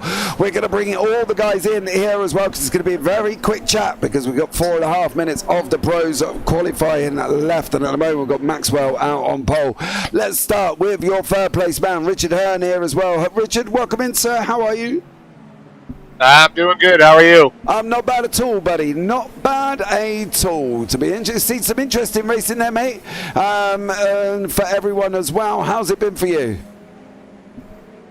Yeah, actually, I'm surprised I finished third because I didn't practice this track much. I thought I was going to do better in Road America, but either way, I'm pumped to be back talking to you guys. Yeah, definitely. I think that's one of the better things here as well. We can have a look now at the final standings, of course, and I've got a funny feeling here for you, Richard. You have finished in 5th overall, jumped 3 places in that last race alone. I'll take that. These guys are really good and much better than me. I just tried to hold my own, and I'll take that 5th place. Absolutely. Well, Richard, thank you so much for joining us. Anyone you want to give a shout out to before I let you go quick? Just the series and you, obviously, for doing all this. Good luck on the next race for the pros, and I'll catch you next time. Awesome stuff there as well. Now we can have a chat with the man that finished in 2nd place, Kim Andre Bjorklund, here as well. Kim, how are you?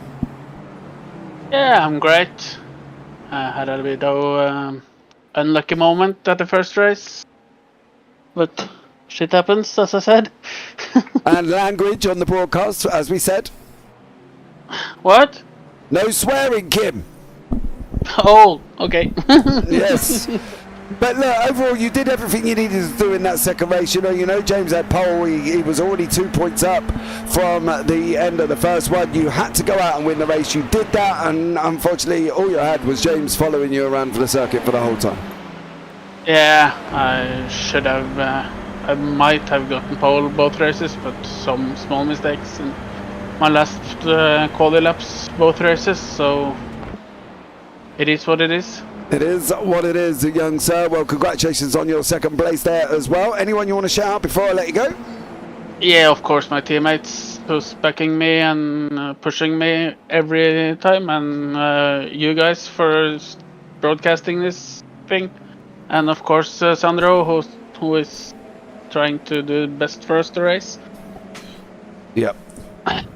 Awesome stuff, Kim. Well, thank you so much for joining us there, buddy, and hopefully we might have a chat with you back next season. But for now, mate, take care. Yeah. Right, now we can bring in James Barry, who has been confirmed as your champion, your World Series champion here as well. Done the job in race 1. He got pole position. He then went on and took the win, so that gave him an extra point. He then did it in race 2. He got the pole in race 2 as well. And then, to be honest with you, James, you did everything you can, mate, and just followed Kim around the circuit. So, James Barry, welcome in, sir. How are you? Yeah, fine. Kind of muted celebrations after that, but yeah, I gave it a go in the second race to try and win that race, but he beat me fair and square. Kim did. Did you? You didn't look like you were giving it a go, and that's not me being detrimental. Last two laps. I was going to say. I sat there for half an hour and then had a go. Yeah, I had a go, but at the end of the day, I'm sorry, it can't have been very exciting. I'm sorry for that. That's all right. That's not. I knew I had it in the bag. Yeah, that's what we said, mate. If I had it in the bag, I wouldn't be going pushing, making silly moves either. I just want to sit there. I wouldn't even have made an attempt on the last 2 laps. I just want to follow them around and be like, well, I wanted to do it in style. But yeah. Oh, well, look, at the end of the day, you did everything you can here as well, sir, and congratulations on your win there, James, as well. You're the World Series champion of 2023. Yeah, anyone you want to shout out before I let you go? I'll echo what Kim said and shout out Sandro for all his efforts in organising everything. And everyone else involved. Thanks a lot. Awesome stuff, James. Well, congratulations again there, buddy, and we'll look forward to having a chat with you maybe next season. Yeah, cheers. See you guys. Bye. Well, there you go, Kels. It was a very quick interviews with these drivers as well, but it is James Barry who took the win, and we kind of did predict that before we've even come to the final lap. He didn't really need to make the move. He tried to have a go, and that was about it, but yeah, he wrapped it up, didn't he? Yeah, he did. Yeah, he did exactly what I said he was going to sort of do, was sit there for a little bit and then maybe give it a go in the last couple of laps or so. But it would have been nice for him, I suppose, to get himself in the lead, but he's won the championship nonetheless. While you've been talking, James, I've been keeping my eyes on the timing board, just seeing where everything is. These lap times are incredibly close. If you well, perhaps don't count the Frank and Bertie, who are currently sat P1 and 2 in this session, but it's close within the midfield. Halliburton's way down of where he should be, but he might be able to get another lap in as the checkered flag is out. But we could be having a different conversation about the championship for the pros here, James. Yeah, we definitely could. We've got everybody very, very close together. You see, that's current standings. Mallow, Halliburton, Frank, Maxwell and Larson. And we've got Frank, Bertie, Maxwell, McHutchinson, Larson, Kiki Ming and Kane Halliburton here on the circuit. He's got to try and get a decent lap time on the board. What is he going to do, as we're going to be coming over the final time here as well? We're going to only have 14 cars on this race circuit here. Who is it going to be? Is Halliburton done enough?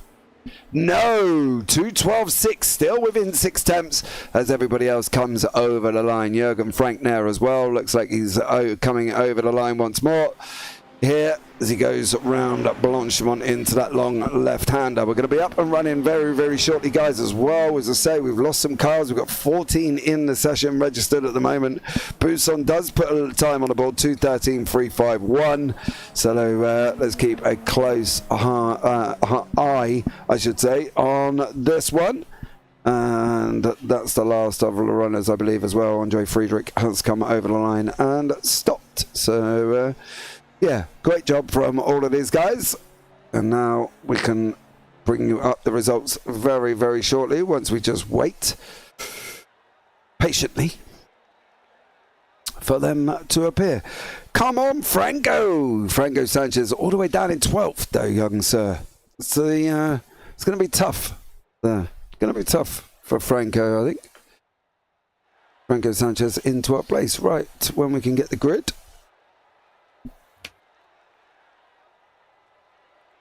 Still waiting. You could always charge forward from P12. You never know. It's never count anybody out. It's a big ask, isn't it? It's a big ask. Yeah. So it's a big ask.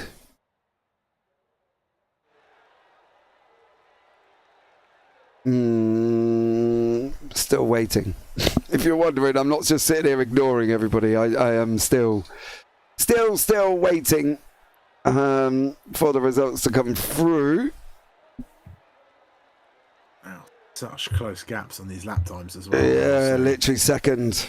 Literally barely a second. So, right, there we go. The grid is come up now as well. Jürgen Frank leading the way. Tim Bertie second. Luke Maxwell third. John McHutchison fourth. Kettle Larson fifth. Kiki Ming in sixth. Cade Halliburton seventh. Alfredo Mello eighth. Stephen Place, Andres Friedrich, Eric Harmon and Franco Sanchez. And then beyond that, you got Mike Buson and Mateus Moraes there as well. So let's keep an eye on this one. It's going to be a very interesting one. Who's going to take it here, do you think? Kelsey, who do you think is going to get it? Oh, I don't know. This could be quite the fight here, I think. Frank's probably the best situated if he can get himself off the line cleanly as well and keep Bertie and Maxwell from challenging him too much. Then he should have this one in the bag because, you know, the likes of Halliburton and Mallow, who he were fighting with for the entirety of the race, are down in 6th and 7th, so they've got some work to do. They've got to fight along with the likes of Larson, McHutchison, Maxwell, in order to even get close to Bertie and Frank in the front. I'm gonna my best bet's on Frank, but I think with the talent that these drivers have, it could go any way. Definitely. We're just waiting for the final cars to get on the race circuit. Lights are on. There is Mallow. Now I've just got Sanchez and Buson. Buson's on. Franco Sanchez just waiting here. He's got about another 20 seconds. So let's see what Sanchez can do He is on the grid. There you go. Franco Sanchez is on. We'll go on board with the pole man. The lights are going to be coming on very, very shortly. Here we go. Once more. 1, 2, 3, 4, 5. And we are off and running in this second race for the pros, the final race of the evening. Jürgen Frank has got off the line well, so has Tim Bertie, so has Luke Maxwell, John McHutchison, Larson, Ming. Mallow's made his way through a few positions as well. Everybody through cleanly at the moment. Mallow's up 2, Larson's down 2. Please don't run side by side up here because you are not going to make this as we go on the first run down into the Camel, and it is Jürgen Frank out in front at the moment, clearing the way with Maxwell clearing past Bertie as well. Maxwell's giving it a good old go here. He's going to try and get into that second place. There's going to be a lot of swapping and sliding and changing of positions going down into Lacombe. It is Bertie, it is Maxwell, it is Ming, and it is Mallow, your top 5. But at the moment, Jürgen Frank has already cleared off down the road here, Kelsey, and has opened up nearly a second gap. Yeah, he has. He's got the clean start as he would have wanted to get. Fairly clean from everybody else as well. Lots of jostling. There's a car off in the background. That's Mallow. Mallow's gone off. He's down into P13 now. He's got such a great start and he's come down to Rivage, gone off the circuit. So that is your current leader gone. What's happened to him? Oh, there's been a big crash there. Who's that? That's Harlan. Mallow's done his down into Rivage, I think. Oh, missed it by a mile. Missed it by a mile there, and also Kane Halliburton looks like he's also had a little bit of an incident as well. He's off the side of the circuit, manages to keep it in and control. But Jürgen Frank at the moment doing an absolutely stellar job, and Tim Bertie acting like the perfect wingman. It is Maverick, it is Ice up the front here, and it is Luke Maxwell behind that. I don't know any other characters from Top Gun, so I couldn't call him anything, unfortunately. Sorry, Luke. Love you, really. But to be honest, Maxwell needs to clear Bertie now because Bertie could just allow Frank to go and run away with it. Yeah, well, I'm just sort of trying to... We're doing numbers here, aren't we? It's 39 to Frank at the moment. Maxwell will get... Where is he? Third, 2019. He's going to get another 18. That will put him on 36. It was Mallow. Mallow's down in 13th, unfortunately. Halliburton down in 7th. I was looking at Halliburton. If he needs to win this race in order to draw level, and then I think it goes back to countback, if that's the case. But he ain't going to get... I think on countback, Hallow would get it. Halliburton would get it. Yeah, but I don't think he needs to win it, and Halliburton is sitting in 7th. I think if I'm brutally honest to Kane Halliburton, I don't think there's a shot of chance there. Wolfman and Jester, says Biggles. Thank you very much for that one. Welcome in, Biggles. Hope you are well. Luke Maxwell trying to go. He's got to go past Bertie. He has to. Bertie's acting like a wingman for that SimRC Jürgen Frank up front. And now Bertie has lost 2 positions to Ming and Maxwell. So Maxwell's now going to go at it. Kiki Ming there as well. Kane Halliburton looking on the outside of Kettle Larson through Rivage. They're going to be side by side. Are they going to still run side by side through No Name? Larson's looked to settle in. He did settle in now as well. But it's all about what Maxwell can do. Can he get on to the back? You can see Larson's on the defense there as well. That's because Frederick was right behind him. Through Pouan they go. It's 2.7 seconds out in front with Jürgen Frank at the moment, and if it stays like this, he's going to take the victory. So Maxwell will get 18, and if he stays where he is, we'll get another 19. That's going to put him only on 37. So Maxwell will be on 37. Frank will get 21. That will still put Frank on 39. I think Maxwell's acting like a little bit of a bottle cap to this. I think he's a lot slower than some of these guys behind him. That's nothing, no shade on Maxwell at all, but I think some of the others need to try and get past. I think Halliburton's going to be the only one who can realistically try, but he's got a long way to come from in order to do that. And I guess Frank would need to make a mistake, and Halliburton would need to close up on this.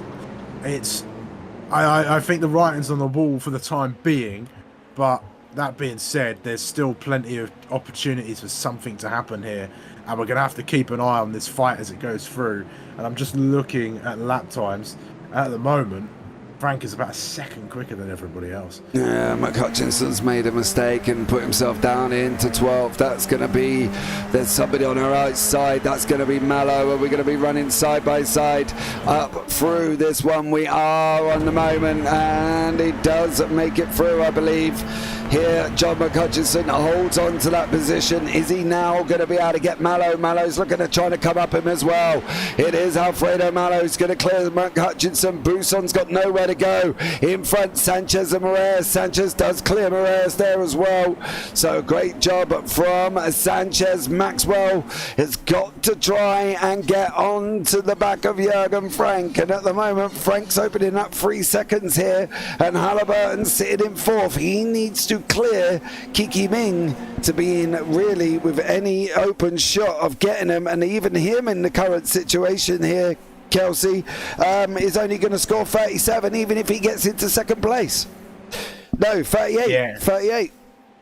Yeah, I think that what's helped Frank out is getting pole position in both races, because it's given him that extra 2 points, and it's given him that lovely little cushion to make it, that Halliburton needs to win. And he's just going to keep opening up that gap as well. Maxwell hasn't got the pace to try and challenge him, and I don't think Ming has either. I think the only person who really does is Halliburton. Mallow's had it off, so he's way down where he should be on this occasion. And, McHutchinson and Larson, I don't think they had the pace either to go after Frank. And the thing that was keeping everything so tense in that first race was that Frank was surrounded by all the drivers who were really on it. And Frank was really tested because Mallow was not letting him through. He was constantly battling with him, and Halliburton was always there on the case. He was always that monkey on his back, and then he had the other 3 for company as well during that fight, and just adding into it. But here comes Ming, looks to the inside of the source as they go down. Is Halliburton going to do anything clever in through this corner? I don't think so. I reckon he's going to sit behind and try and make a move into Lecom. Yeah, I think so as well, to be honest. I would. There's no need. You've got a big old draft coming up here as well for Kane Halliburton. I would definitely be looking at just sitting there. I don't see the point. There is Halliburton on our outside here as well. We're going to see what he is going to be able to do for Kane Halliburton. There's Kiki Ming. We know we've got Maxwell beside us. We've still got to be a little bit careful. He does manage to clear Maxwell. Is he going to be able to clear Ming as well? In through Lecom we go on the outside, through Marmody now as well. That is the view back from Kane Halliburton's car. That's Luke Maxwell. There's the front view, is Kiki Ming here as well in front of us. Round we go, Rivage into No Name, and Halliburton has cleared Maxwell, but he didn't get past Kiki Ming at the moment. Not on that occasion, no, but Halliburton, I think he'll have Ming quite quickly, if not through Sector 2, certainly down towards the bus stop on any choice. He looks much more put together behind the wheel of that SR10. You can see just how much more confident he is through the corners, how much quicker he's going through, how much more speed he's carrying compared to Kiki Ming just up ahead. And yeah, Kiki Ming runs wide there. That could be an opportunity, but just manages to get back onto it, manages to carry enough speed to keep Halliburton at bay, but it's only a matter of time. Yeah, it definitely is, and there is Kane Halliburton's nose looking forward to Kiki Ming. Under the DHL we go. There he is, that brightly coloured lollipop that can be seen down at any seafront in the UK or wherever, probably wherever you are, to be honest. Halliburton's not going to get close enough this time around, though, unfortunately, and he really kind of would like to try and get past here once more. That's a young man working hard at the moment in that car, but he's just got to try and get past him. But the problem is they're not dropping the likes of Maxwell. They're not dropping anybody behind them either. So at the moment, while they're racing, they're not going forward, are they? And that's the problem. Yeah, it is. There's no sort of progress, and look at the gap now. It's almost 4 seconds between Ming and Frank here, and I don't know. I think this is over before it really got a chance to begin. But you've still got 20 minutes, though. There's still a chance for something to happen. The racing gods tend to be quite fickle creatures. They love to throw in a bit of drama now and again. But there's Halliburton past Ming. Eventually, same place he got past Maxwell as well, and what he's got to do now is get his head down, leave these guys behind, and start putting in some blistering laps in order to try and get anywhere near Frank. Frank's on a 212, mind you. These guys on a 213. Yeah. So I think for Kane Halliburton, it's going to be tough, right? You know, he's got to be almost Superman.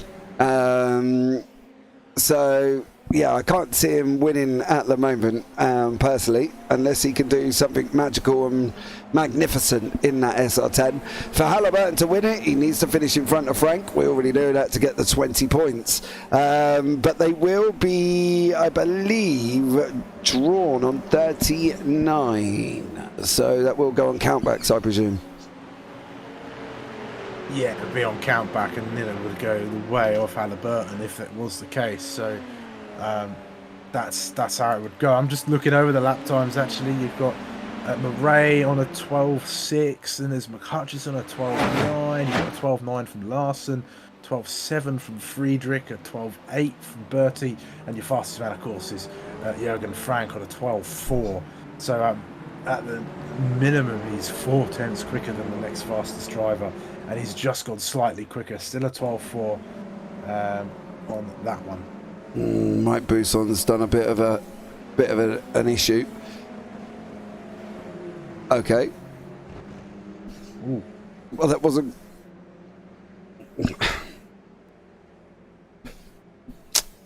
not sure who that would be on from that position. Let's have a look and see if we can see anything from here. We can't. There we go.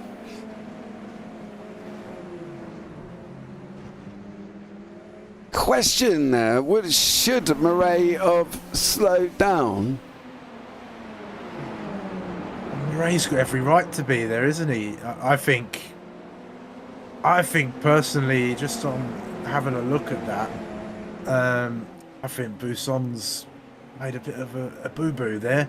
I think he's come across a little bit too enthusiastically, not quite cleared the car that he was passing, and as a result, taking himself out. You reckon? I think so. If that was in a steward's room, I think that I'd be leaning for that to be a racing incident. In all honesty, I don't think on this occasion Murray's done much wrong there, because it was Busson going for the pass, so it's on him to really not make contact, I suppose. And Murray was pinched to the inside as well, a mid-speed corner, mind you. So it's not a. I think Busson's got. He's only got himself to blame on that one, I think. Well, there we go. There is Kiki Ming sitting in front of us here at the moment for Kiki. As we go on to his left front as we're looking at it, or right front, depending if you're staring at the car. The gap's not coming down at the moment. If anything, it's getting slightly extended. There is Frank there. 3.8, 3.9, 4 seconds by the time we get going. So, yeah, it's a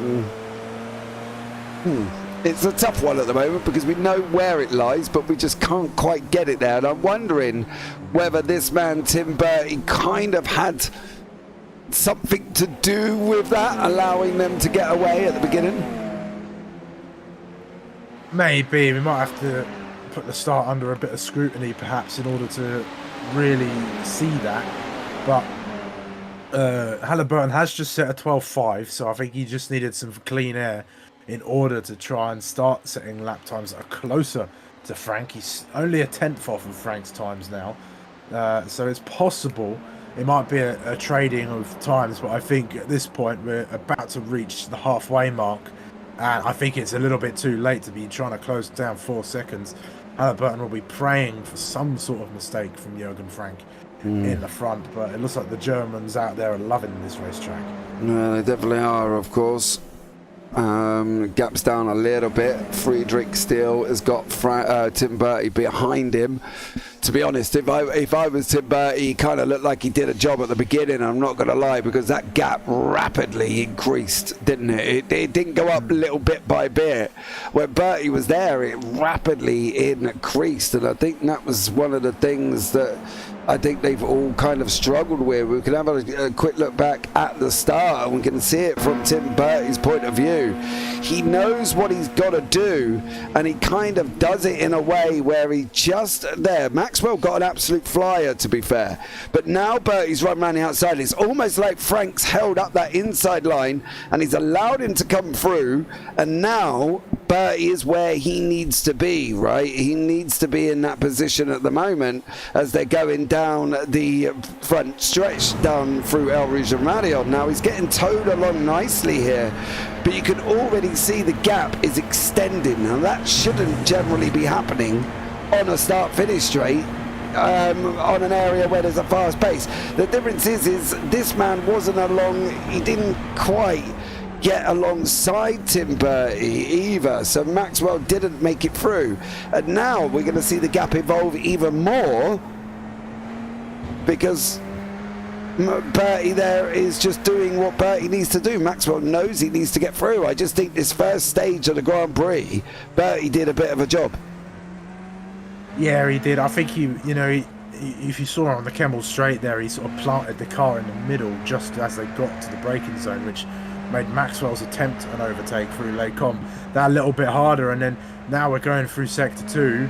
It's easier to sit that car in awkward positions to ensure that gap opens up, and it just leaves Frank the ability to run away with the race, Bertie the ability to control the pace from second place, and then sort of just cleared off. Just go from there. Yeah, he's just cleared off. That's it. It's good teamwork. You can't fault him for it. No, you can't, but it's still Frank's out in front by 4.6 seconds. So, yeah, he's kind of done the job, and he's kind of done it all in all at the moment. Frank, Halliburton, Ming, Maxwell. There are your top 5, with Bertie and Larson in 6th and 7th. So they're all kind of processional at the moment. Kettle Larson in there as well. So these guys all second all the way down to 7th are still just where they need to be here as well. Slight little battles going on the back with Eric Harmon and Murray. Nothing really doing. Murray got past Harmon again. Harmon passed Murray, so these guys have been backwards and forwards. Franco Sanchez with Stephen Place behind there as well. I hope Stephen Place's computer works this time, because he did have a dropout and technical failure on the last one. But to be honest, it's all about these front guys trying to clear off away from each other, and at the moment none of them are really making it.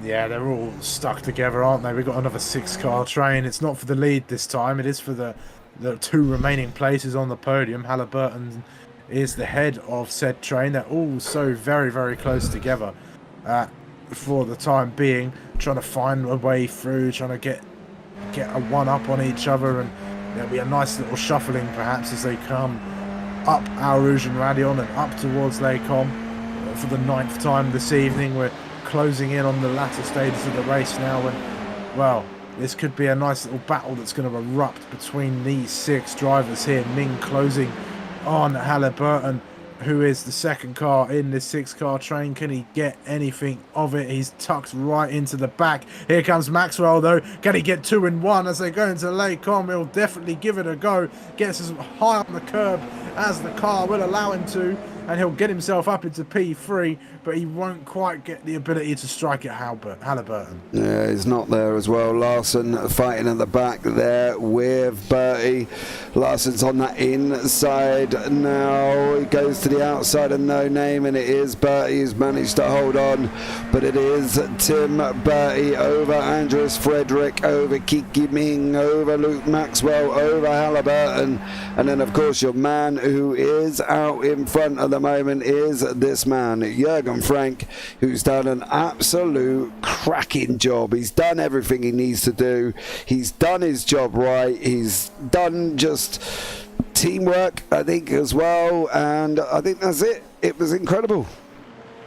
Yeah, as a team, that's a win as a team there. Bertie did his job in P2. and kept the others from attacking him in those early stages of the race. And he's just going to sit there now, drive around, set some quick laps maybe, try and get fastest lap of the race if he can. He's currently on a 12.3, so I don't think many have come close. The only oh there you go, Luke Maxwell's got a 12.3 as you look down the timing table, as does Friedrich as well. So he's not out and out the fastest, at least now that drivers have had time to sort of set laps and settle into the race, but he's certainly, well, he's the man out in front. He's 5 seconds ahead. It's his race to lose. There it is. Kane Halliburton did a 2:12, Lars 2:12.8, while Jürgen Frank did a 2:12.4. So no real progress going on here. Kiki Ming in the background with Andres Friedrich right behind him as well. And there is Friedrich as we look over the right rear. Now he's going to come to the left of us here as well. Is Friedrich, is he going to be able to make it through? Well, only time will tell. And is Friedrich still on our inside? He's not. Didn't make it through over Kiki Ming this time around. And Kiki manages to hold on there as well, so great job from him. Tim Bertie now with Friedrich in his sights, and Larson literally behind all of these guys as well. So very again processional evening of racing, I think here, Kelsey, to be honest, within these last little bits. Yeah, I think Spa sort of invites that. I think it's not as broken up as, say, Road America was, where it had a few more heavier braking zones. It's a bit more high speed, and that's just the nature of the circuit. It invites, you know, a draft train, if you want to call it that. And that's what we're sort of sat in now. Halliburton with Maxwell, Ming, Friedrich, Bertie, Larson all getting closed in, because you want to be, I guess, you know, the most advantageous position is perhaps the second guy, because he's getting the draft off of the lead of the train, and that leader is not getting any draft, and then everybody else sort of sat behind the next car as everyone is getting draft, and there's no sort of advantage gained then. They're all sort of just jostling, and it then just comes back down to natural racing ability, you know, getting better exits and positioning the car and being able to attack or defend in certain ways. So, you know, these sorts of trains, they nullify the effect that the draft tends to have. Yeah, definitely as well. Joe Mack, welcome in. Thank you so much for joining us. Volvo Rallycross. Go, Kim, no! So there you go. Kiki Ming, Andres Friedrich have had a little bit of a tat-tat-tat coming down here as well. It looks like Kiki Ming may have been the first one to drop it on the entrance into La Source. Oh, there we go, and there goes Friedrich. Everybody else manages to make it through, but Ming and Friedrich did make contact. That's going to be the end of what looked like Kiki Ming's race. His wing there looks a little bit left-sided, and unfortunately for Kiki Ming, it is out of the race. Tim Bertie has got Gettle Larson right behind him. Franco Sanchez trying to have a go at the inside of Stephen Place there. That's somebody, I think, behind them here as well. Who is behind him? Stephen Place is behind him, so Sanchez having a go there. So there he is, and battling away is Stephen Place. Friedrich looks like he's had another incident as well, unfortunately for Friedrich. Kane Halliburton still got Maxwell tucked up right behind him here once more, and this is the battle for your second place. Stephen Place with Franco Sanchez fighting out down in 7th and 8th at the moment. Luke Maxwell, he won't have to look behind him now, will he? He can only focus now ahead and start going after Halliburton. So there might be a nice little fight that erupts for positions 2 and 3 on the podium. And you've got then Larson and Bertie now left to fight after that collision. Bertie gaining a couple places as well as Larson after Ming and Friedrich came together. Nothing Friedrich could have really done in that instance. He was following closely behind Ming. And then all of a sudden, Ming was sideways, right on the line that Friedrich was taking, and he couldn't do anything about it. He was just too close to him, unlike the drivers behind who had a moment to react and just draw out that little bit wider. Yeah, they definitely did. here as well. Tim Bertie, Kettle Larson. Is Kettle going to be able to get through? Eric Harmon still going over it with Murray as well. Mateus Moraes here still fighting it out as they're into the bus stop now. Harmon not really making any moves closer. What's going back up front with Halliburton and Luke Maxwell? Well, they're still scrapping away, but they're just not making any progress at the moment over the fact of the flying German that is Jürgen Frank here. He's done it, let's be real, he's done a stellar job, hasn't he? He's got out in front, well, there he is on the side of your screen there as well. Then now Maxwell is tucked up right behind Kane Halliburton. This could mix it up here as well, because they will swap positions. They will give them this. I think that gives them the same points, but Halliburton will probably take it on count back of best positions because he finished in second place last time. 4.5 minutes, probably about another 2 laps here, Kelsey. Again, not been the sparky second race that we were kind of hoping for, but it hasn't been too drab. No, it hasn't. I mean, the pros have certainly given us something to watch. They've given us a good few battles, and it's been good watching Halliburton fight his way up from 8th. He didn't get the best start that he would have probably wanted to, and then you've got this fight that's going on in the midfield as well with Larson, Bertie, and Mallow actually on a recovery drive. He's just caught to the back of Bertie, so he might be able to perhaps get himself into the top 5 by the end. They'll probably only have 2 laps or so left to do that, but it has had its moments. It hasn't been as exciting as that Road America race. I think, the old adage goes, lightning doesn't strike twice, at least in the same place. So I think we've had our lot for very, very exciting races today, but we've had certainly plenty of moments, and we might be having a few more here. But he's closing in on Larson as they come down towards the bus stop. Is he going to go for any moves? Has a think about it. Larson just plants the car on the racing line,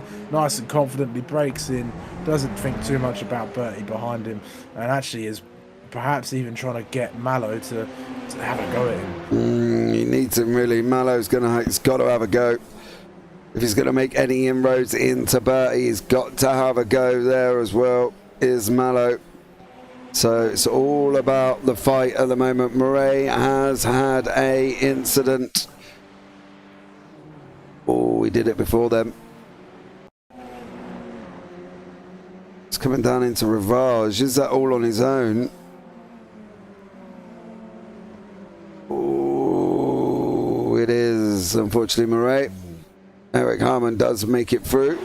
Bertie and Larson and Mallow all scrapping it out. Bertie's gone from past Kettle Larson and Mallow's past Larson. So unfortunately for Larson, he has lost 2 places there as we're coming into now the penultimate lap. We've got 1 more to go for these guys, and it looks like the 1, 2, 3 will be Frank, Halliburton and Maxwell.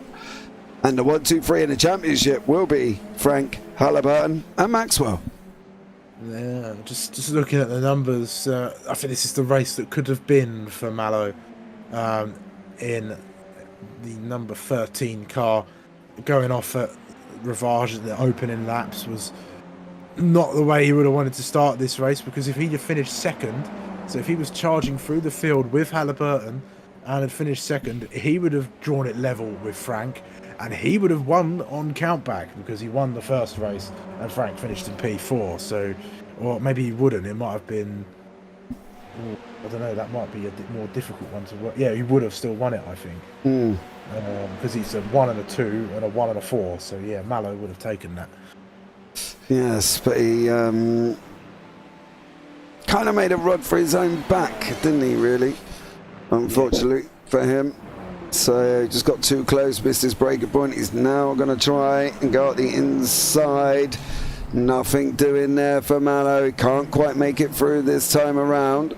So no move for Mallow, and Maxwell dropping back away a little bit by bit from Halliburton. Gap's now out to half a second as we go on to the final lap of the race. Here it's all about these 3, really. I think Maxwell might have a go at Halliburton, but I think it's going to be tough if he wants to try and get through. So for Halliburton, it's going to be all about trying to break the draft. Let's try and keep it to one move, though, please, because, you know, don't do knitting jumpers on a racetrack as we're weaving from side to side. Maxwell's trying to go around the outside into Lacombe, just not going to get him. What's going to happen here with Bertie and Mallow? Mallow's going to try and get round him as well. He's going to have the inside for the exit, then Bertie's going to have the inside for Marmody. On the exit now, we'll have the inside for Ravage. Carol Larson's trying to get in there. Don't make it free wide into Ravage. Larson, he's trying to go up the inside. Bertie's going to have it. Bertie's going to have it. Is Larson going to be able to take it? Mallow's going to look at trying to come back in, but it was Bertie who managed to make it there as well. And it is looking like Kane Halliburton has hung on from Luke Maxwell. There is Halliburton with Maxwell right behind him as they're going to be coming into Fagnier, and then they go on to Blanchimont for the final time here, Kelsey. Yeah, solid defence from Bertie there. He just stuck it right onto the racing line, kept Mallow at bay, didn't give him an inch, and had the optimal line as they came through No Name and down towards Pouon to just defend it. He'll have one more chance, I think, Mallow into the bus stop, but I think this is going to be wrapped up. Yeah, absolutely. Absolutely here as well. Halliburton, keep an eye on Frank. He is going through the final chicane.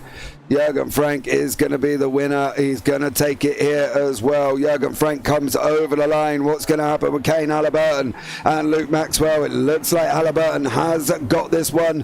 What about Mello? Whoa! Oh dear.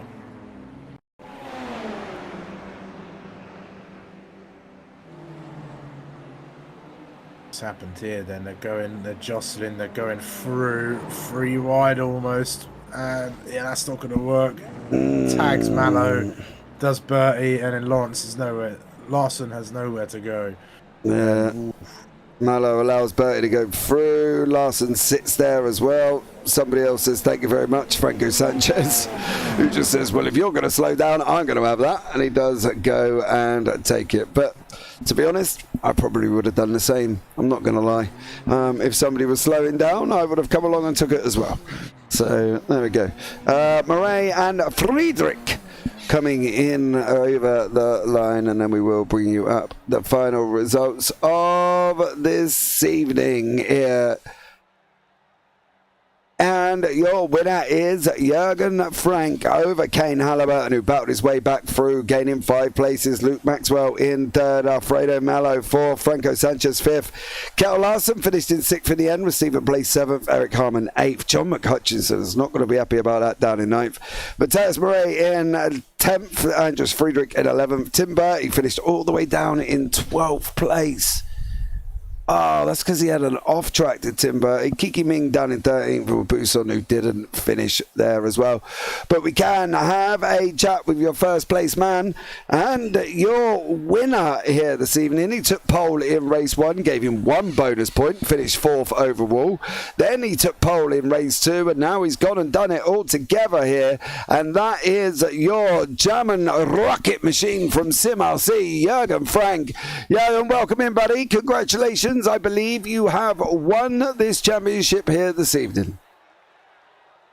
Yeah, hello, good evening, guys. What a race, thank you. That was very intense, especially the first race with the funny start I had. And yeah, the results, I was a bit disappointed after race 1 because I had good pace. Yeah, at Spa, it's a very good track for me. I had a blistering pace in quali and also in the race. Put on the fastest lap in the last lap, 11.8. Yeah, I hope I have enough points. You do. But I think you said. No, you do. Yeah, perfect.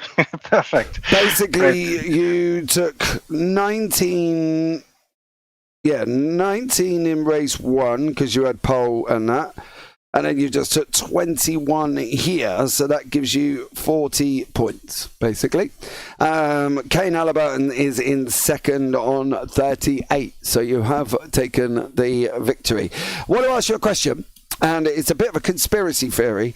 Did Tim Bertie slow everyone down behind you to allow you to get out in front? No, not particularly. But yeah, I pulled him in quali. to get a good lap for him. He didn't have the paces I had today. So yeah, in the end he was a bit slower, and yeah, that made a difference to get out of the draft. But it was not on purpose. And did you slow up on the first corner to allow him to come around the outside to take the second place? No, I had a bad start. Come the on. reason was after that what happened in Road America, I set a clutch point on a 38% or something, and then I said, no, not again in Spa, please. I put a bit more, and Luke had a great start. Yeah, cold tires are always a danger. So yeah, I put it quite easy, and also I lifted in Eau Rouge a bit because it's sketchy on the first lap. Yeah, cold tyres. Oh, well, Jürgen, there goes my conspiracy theory. So, well, look, I'll accept the fact that he didn't do it, but, you know, team orders, secretly team orders. But, Jürgen, Frank, thank you so much for joining us there, bud. Anyone you want to shout out before I let you go here this evening? Yeah, of course, to Tim Berti, who had a great race now. Even he complained the whole day that he has no pace. And, yeah, now he made it. Also to my other teammates, great shout out, and also to the guys I raced in the first race. Yeah, I had a netcode with Alfredo. First I was a bit angry, but yeah, it was a netcode, and yeah, American server, you can't do anything about that. No, definitely not. Well, Jürgen, thank you so much for joining us there, bud, and look forward to maybe seeing you on chat next season. Yeah, I hope so, and have a good evening, guys. And you. Thanks to all spectators who joined the broadcast. Awesome stuff. Well, Jürgen, thank you so much there, buddy, and take care. Thanks, yeah. Right. Now, next on the board is... Oh, hold on. What have I done here? Pressed the wrong button. Next on the board is Mr. Luke Maxwell, who took 2 third places, needed the win here today. Just couldn't get past the flying German up front, Jürgen Frank. Maybe Tim Berti may have had a little bit of a part in it, but they're not accepting that. Then denying all knowledge that Tim Berti slowed him down at the beginning. Let's find out what Luke thinks. Luke, welcome into the booth there, bud. How are you? Yeah, actually, really, really pleased. I'm, very, very happy to finish P3 in a field of that strength. To be honest, it was pretty epic, very stressful. But I think still feel like I'm kind of improving. So to be able to kind of mix it with those guys, well, I couldn't ask for more. They denied it, but do you think Tim Berti slowed you up a little bit on the first lap to get Jürgen Frank away? He was getting away, and I was thinking I've got to get past Tim to try and keep in the tow. But it was a bit too late, unfortunately. So, but Jürgen was that quick at Spa, especially. I mean, it was amazing. So you're not confirming or denying the fact that they may have been slowing you down? Well, I was definitely keen to get by and see if I could keep in the tow. I thought I had a bit more pace, but it's that car with the draft is is a draft fest, and it's very, very hard. As soon as you come out of the tow, you're stalling, and it's hard to carry the momentum to keep the pass, and you're fighting it up into the corners then. So it is what it is. I was thinking, well, he's gone now. There's no catching him. I'll just see if I can stick with Kane. Yeah, and hold pace and have a go at the end. That was my plan. Well, you did. You had a good old go there, Luke, as well. Finished 3rd place in this finals, in the World Finals. So good job for you, dear sir, as well. We're going to see you on track next season, do you reckon? Yeah, definitely. Yeah, absolutely. Loving the car, loving the events. So, keep them coming. Awesome stuff, Luke. Well, thanks so much for joining us there, bud. Anyone you want to shout out before I let you go, mate? I'll give a shout out to Team Radline. It's a good result today. We worked together quite well in qualifying. I think there were a few tows going on, which helped us. So yeah, it was good work. Shout out to the guys. Awesome stuff. Well, Luke, thank you very much there, buddy, and take care. Cheers, James. Take care, mate. Well, there you go, Kelsey. 2 happy drivers as well. Can't really say a lot about it. The racing was great in race 1, kind of stagnated in race 2, but everybody did what they did. And eventual winners of James Barry in the AMs and Jürgen Frank in the pros. So a great job from all of them. Yeah, a couple of drivers who really deserved it. I think, Frank, despite having a bit of a quieter race too, he absolutely worked for it in that first one, didn't he? He fought to the bitter end. He came on P4, but it was not bad at all, considering that he dropped all the way down to about 6th or 7th at the start of that first race. He proper went for it, which is a big round of applause to him. A huge round of applause for some of the racing that we've witnessed here tonight as well. You guys over in the Radical Sim Racing series have done yourselves absolutely proud. Well, yeah, you've done yourselves well, very good, very proud. Yeah. So pat on the backs to everybody, because it's been some phenomenal racing. That Road America race will continue to go down as one of the best races I've ever seen, and yeah, there's some great stuff out there, despite any incidents that we may have seen tonight. There are the final championship standings. I've got them slightly different to that, but there we go. Kane Halliburton in second. Jurgen Frank is your winner. Alfredo Melo third. Luke Maxwell fourth. I think Maxwell actually got that. Kettle Larson, Tim Bertie, Sanchez, McCutcheon, Harmon, and Andres Friedrich. So well done to the two champions here this evening as well, James Barry and Jurgen Frank. But for now, guys, that's going to wrap it up here. I've been James Parfitt up in the booth alongside Kelsey Gill. For now, guys, as always, stay tuned because we've got more racing coming up after this as well with the IGP Fun Formula Freeze, and they're going to be very, very exciting. But for now, guys, for myself and Kelsey, take care, have a great week, and you never know, we might see you on a track sometime. Good night.